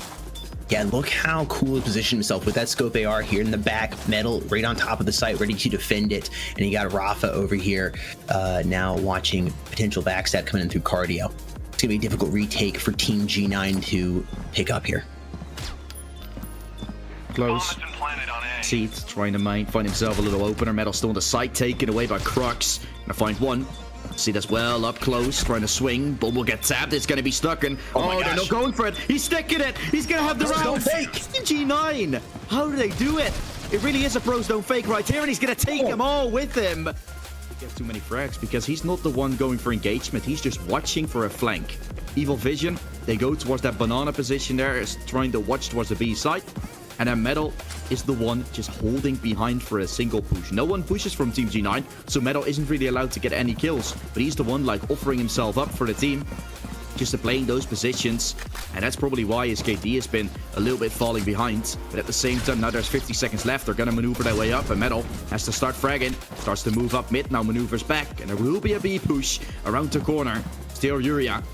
He's going to have to go huge up close. Adul also joining. They're swinging. Yuria allowed to get 2, make it 3. Shuts them down. Cool's there for the refrag, but way too late to win the round unless he's allowed to go absolutely huge. Not going to do more than 2. It's all left to Metal. He's going to have to pick up this 1v3, and he's going to have to deal with Pharaoh Aisha up close. Whatever you want to call him, he's right the smoke. No swing, just waiting for it to pop. 15 seconds left. Isha gets him. They're always going to have economy troubles every now and then. And this round in particular, a few of them buying, a few of them not. This is not the best economy decisions they're making right here. I really don't like the way they're approaching this, but if they win the round, obviously, I mean, better to get it. And to obviously play by the rules. You're always going to play by the rules, but right now I think that would have been the best idea. Isha to be taken away from behind, almost certainly fallen. Gonna do so. No entry taken just yet. Good control for Evil Vision, although now that they've taken middle, they're instantly leaving it. Not even leaving a single player there. Just watch. Just hold on to it. For now, Evil Vision having themselves a pretty good game. This isn't their own servers, so the fact that they're hanging on very tight in this game has so far been looking quite insane. Trying to run up towards the site, running up towards B. Uriah is there, but being taken away with the XT in his hand. Crux is on the side trying to refrag, allowed to get 2 4 wheels. Okay, Crux making an ace. Hello everyone, and before we end the stream off for real, before we get the final note, of course, to you guys, we still got a lovely little interview to do with one of the guys of Rain RGN coming through. I had the interview with him earlier today, but he once again returns. It is Nick Saraman. How are you doing? Hello, I'm doing good. How are you doing, bro? Yeah, I mean, I think you must be doing a whole lot better than I am, because you're in the grand finals. Yeah, exactly. I feel amazing. Yeah, you guys did absolutely amazing. I mean, 3-0. I mean, we were making our, analyzing, and we're making predictions, but we did not expect a 3-0 coming out of you guys, whatsoever. And I mean, you guys kept it close, especially on servers that weren't yours. Any insight on what you guys did differently to keep things going, or was it just, pure skill? The K is playing together on cross region, and that's the best thing we do as a team. So that's why we're winning on cross region, and just keeping it as a team. Okay, I mean, that's great to hear. I mean, we definitely saw that as well coming in. I mean, Oh, yeah. Let's be honest. Let's look back at Raid. But between you and me, what happened on the coalition side? Like, but for real, what happened? Because that was, you guys lost 11 in a row. Was it troll? Was it what was it? Between you and me, man, come on. No, it wasn't troll, but like we were chill because it wasn't, and we won like 12 runs in a row on T side, which is amazing on cross region. And we were all like, okay, we got it. When we're losing runs on CT side, it's okay, we can win. It's just one run. We had this mentality, but when it was like around 13 to like 9 or 10, I was scared. Are we gonna lose it? I don't want to play another map. and then you picked up 4. Yeah, then I was like, let me go belong, and I won the run. Yeah. Whatever one change can make, master, right? Whatever one thing can do. Exactly. Yeah, we were talking about that, where it's like, hey, they just got to do this one thing. We were noticing, that pattern of whoever gets the 2-piece, it seems to open it up. And then eventually you did it, and you turned it into a 3-piece, and then you guys walked it home. So, it just took probably a few more rounds than you guys wanted it to. Honestly, it was really hard because their stress was like so good, and we couldn't counter it at all. We were pushing mid they're holding it. We're pushing A long, they're holding it. And we were like, let's play default then, and we won. Yeah. Yeah, you guys started playing default, that didn't work. Then you went to strats, and then you went back to default to kind of surprise them. And it did actually manage to work. One thing more, because now you're in the grand finals, of course. It's going to be a best of 7. You have to play all the maps. I mean, today you definitely showed us that Village is a capability of in play. What about Castello? Personal, like, I had Castello because the map is so weird, and you can get flashed anywhere, and you can go backstab them because there's so many spots on, like, for T side, because they can hold everywhere, like from like far, and you can check everywhere on when you're pushing on CT side. That's why I don't want to play it, because I'm an aggressive player. But as a team, we're gonna practice for Castello as well. Yeah. And let's see what's gonna happen. Yeah, I mean, practice is always going to be what comes in. Of course, you're going to have to play versus EV or MFA. Who would you rather play against? I don't care who I'm gonna play. I'm just gonna win, hopefully. I don't choose. I mean, then I'm done, right? Then I'm done. When I hear this answer, then I'm done. Let's bring on the finals. When is it? Next week. Next week, Saturday and Sunday. Be sure to be there, guys. Thank you so much, Nexera, for the interview. It was lovely having you here, and we'll see you next time. I want to add something. Oh, one more. We didn't lose map yet, guys. Keep watching it. Ooh. It's only getting better. It's only getting better. You definitely don't want to miss that next week, guys. You really don't. Thank you, Nexera, for keeping the clean streak, and also keeping the clean streak in interviews, because they've always been lovely, and that's also a great streak to keep. Yeah, thank you, sir. Appreciate it. Thank you. Yeah, that was Nexera. That's great. I mean, they've done awesome. Again, they're on that clean streak. Then again, they don't really care. Now, I love the preface he says there at the end. Hopefully that they're going to take it. Don't want to throw it out there in the world just yet. Give a little buffer. But I mean, they're looking pretty strong, and they don't really care who they go up against. Dealer's choice when it comes to tomorrow's games. Yeah. I'm looking forward to it. A best of 7, Castello is something they're going to work on. He not that familiar with, but hey, come on. Whenever you have a best of 7, you can drop one map. I mean, they don't want to, because they want to keep that clean streak, but you could potentially do so. I mean, I'm looking forward to it, of course, and we will, in fact, be back next week around with that finals, but of course, also tomorrow. Tomorrow we have ourselves one more match, maybe one more time to take a look at that stream schedule for this week, where we obviously have another match coming tomorrow, and at what time it will be. It's going to be the same time as today. It will be 6 p.m. Central European Time, or 1 a.m. SGT, or 12 p.m. Eastern Standard Time. That's also the case. I mean, I'm starting to get more involved into other time zones, guys. Today, some time zone got messed up. Now I know it. 12 p.m.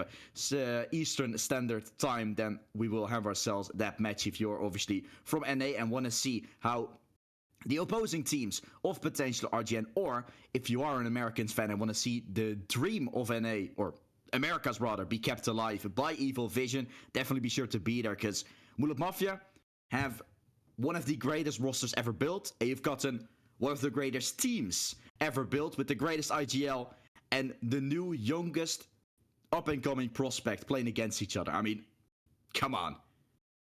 What do you want more? I mean, it's going to be some powerhouses regardless. So you guys want to tune into that, because whoever wins tomorrow's matches will be going up against Rain in that best of 7 grand finals. And, will it be a repeat, of last year, or will Mullet Mafia work their way forward? I mean, either way, Evil Vision, one of the best teams, if not the best team in the world, period. Some of the highest rated players in the world, period. Or you got the new hot shots. Either way, it's going to be fantastic. But of course, you guys want to be refueled as well for that. Make sure you guys are checking out G Fuel as well before you run. Make sure you're fueled up for tomorrow's games, and for yourself, 20% off of Esports Mobile on gfuel.com. That's going to be for everything. And again, if you haven't done it yet, you don't know what flavor to get, those sampler packs are fantastic. The starter kits, you get the shaker, but also you get the different flavors. Or if you have a bunch of different flavors, but you don't want to just spin for one tub, you got the tiny tubs here. It's where you get those 15 servings and you have a choice to be able to, mix and match, or, you don't have to drink the same one all the time. So it's always a good opportunity for that to be done. And again, don't forget about the giveaways as well with the link in the description. Those are all still running as well to go for that, but also a giveaway for G Fuel to go on top of it. That is that starter kit. 5 starter kits are available, and you'll be able to, for free, if you win this giveaway, 5 of you will be able to test out 5 different flavors in that starter kit.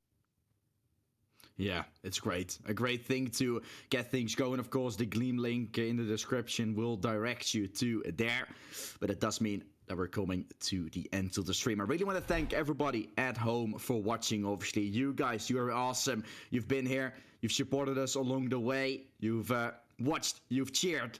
You have potentially cried to see now the final team of NA being out of the occasion. But thanks a lot, of course, for you guys being there, for the teams to compete, for the sponsors helping us all make this come through. All the giveaways obviously linked down below. Be sure to check that out. And of course, to the staff helping us behind the scenes, getting everything sorted out. Crossbeat running the stream, but also everyone else getting the adminning up close, getting all the things sorted out with rules, etc. that had to be inflicted or will have to be inflicted in the future. It's always nice to have that all being and working smooth, because that has surely been the case throughout this whole World Championship. For now, thank you guys all for watching, and until tomorrow. Yeah, that was a great play. Just, make them fully think that you rotated around and then get the bomb planted. That was great. And Faultless, what is that? 3 already? And just gets all the headshots on you, which it looks like that's about to come in here in just a moment. They're throwing what they have. And Faultless, Fallen Knight, able to jump in, get 1. Well, we are going to get 2 refrags, but maybe Nexero's going to help out a little bit more there. This is possibly doable. Fallen Knight, he still can't see anything. He's in the smoke. If he catches them both off guard, he hears the jumping. 1, and there is no way that he's able to get this. She'll be able to come from the top. Jelly's actually able to do it, but is there enough time for the bomb defuse? I don't think so. I don't know. Deal.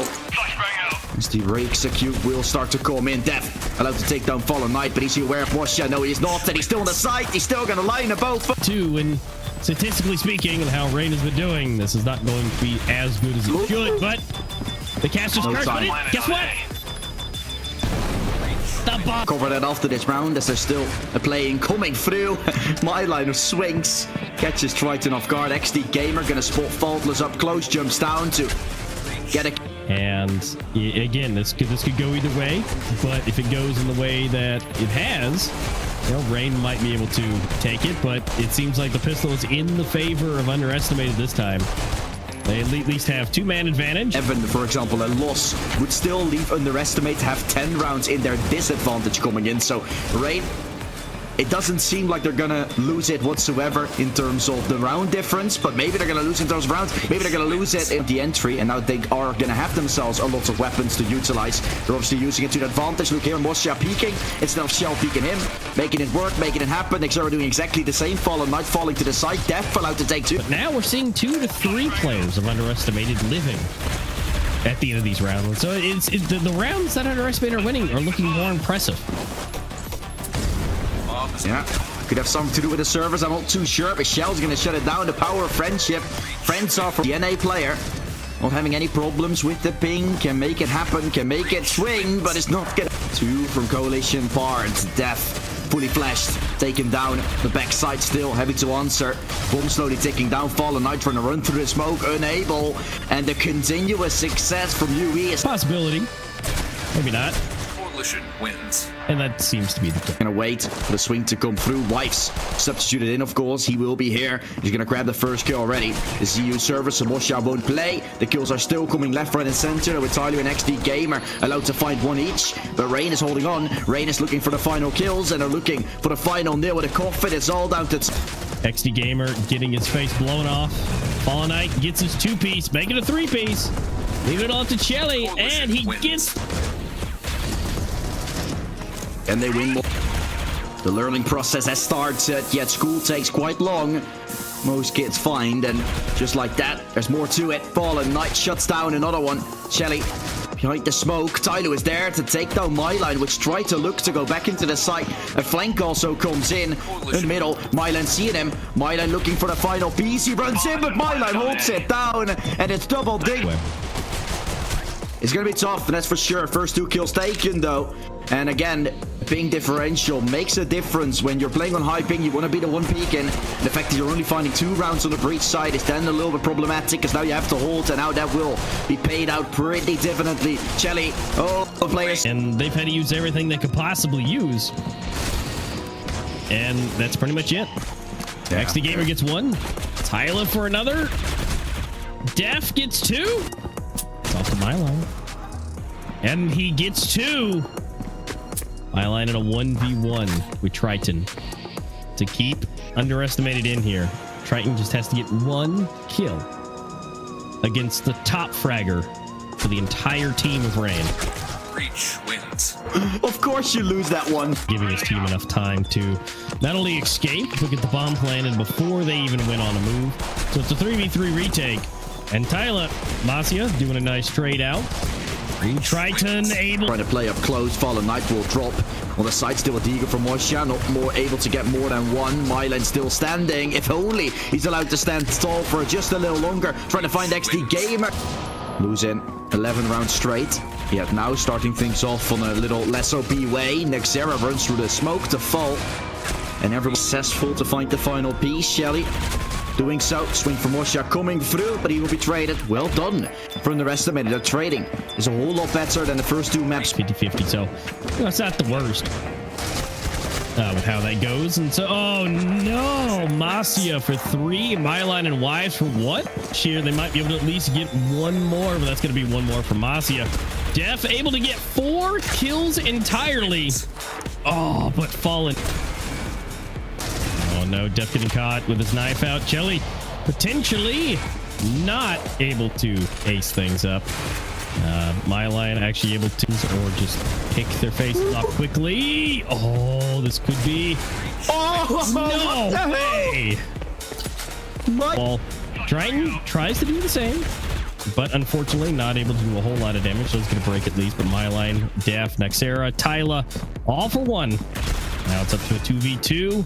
Do as it does a trade. It's up to Nexera and Shelly is actually basically almost to the end to determine going to the grand finals. This dude's rocking a 30 bomb. And they just delete everyone. Fallen Knight, Masia, Myline, Nexera, and Fallen Knight.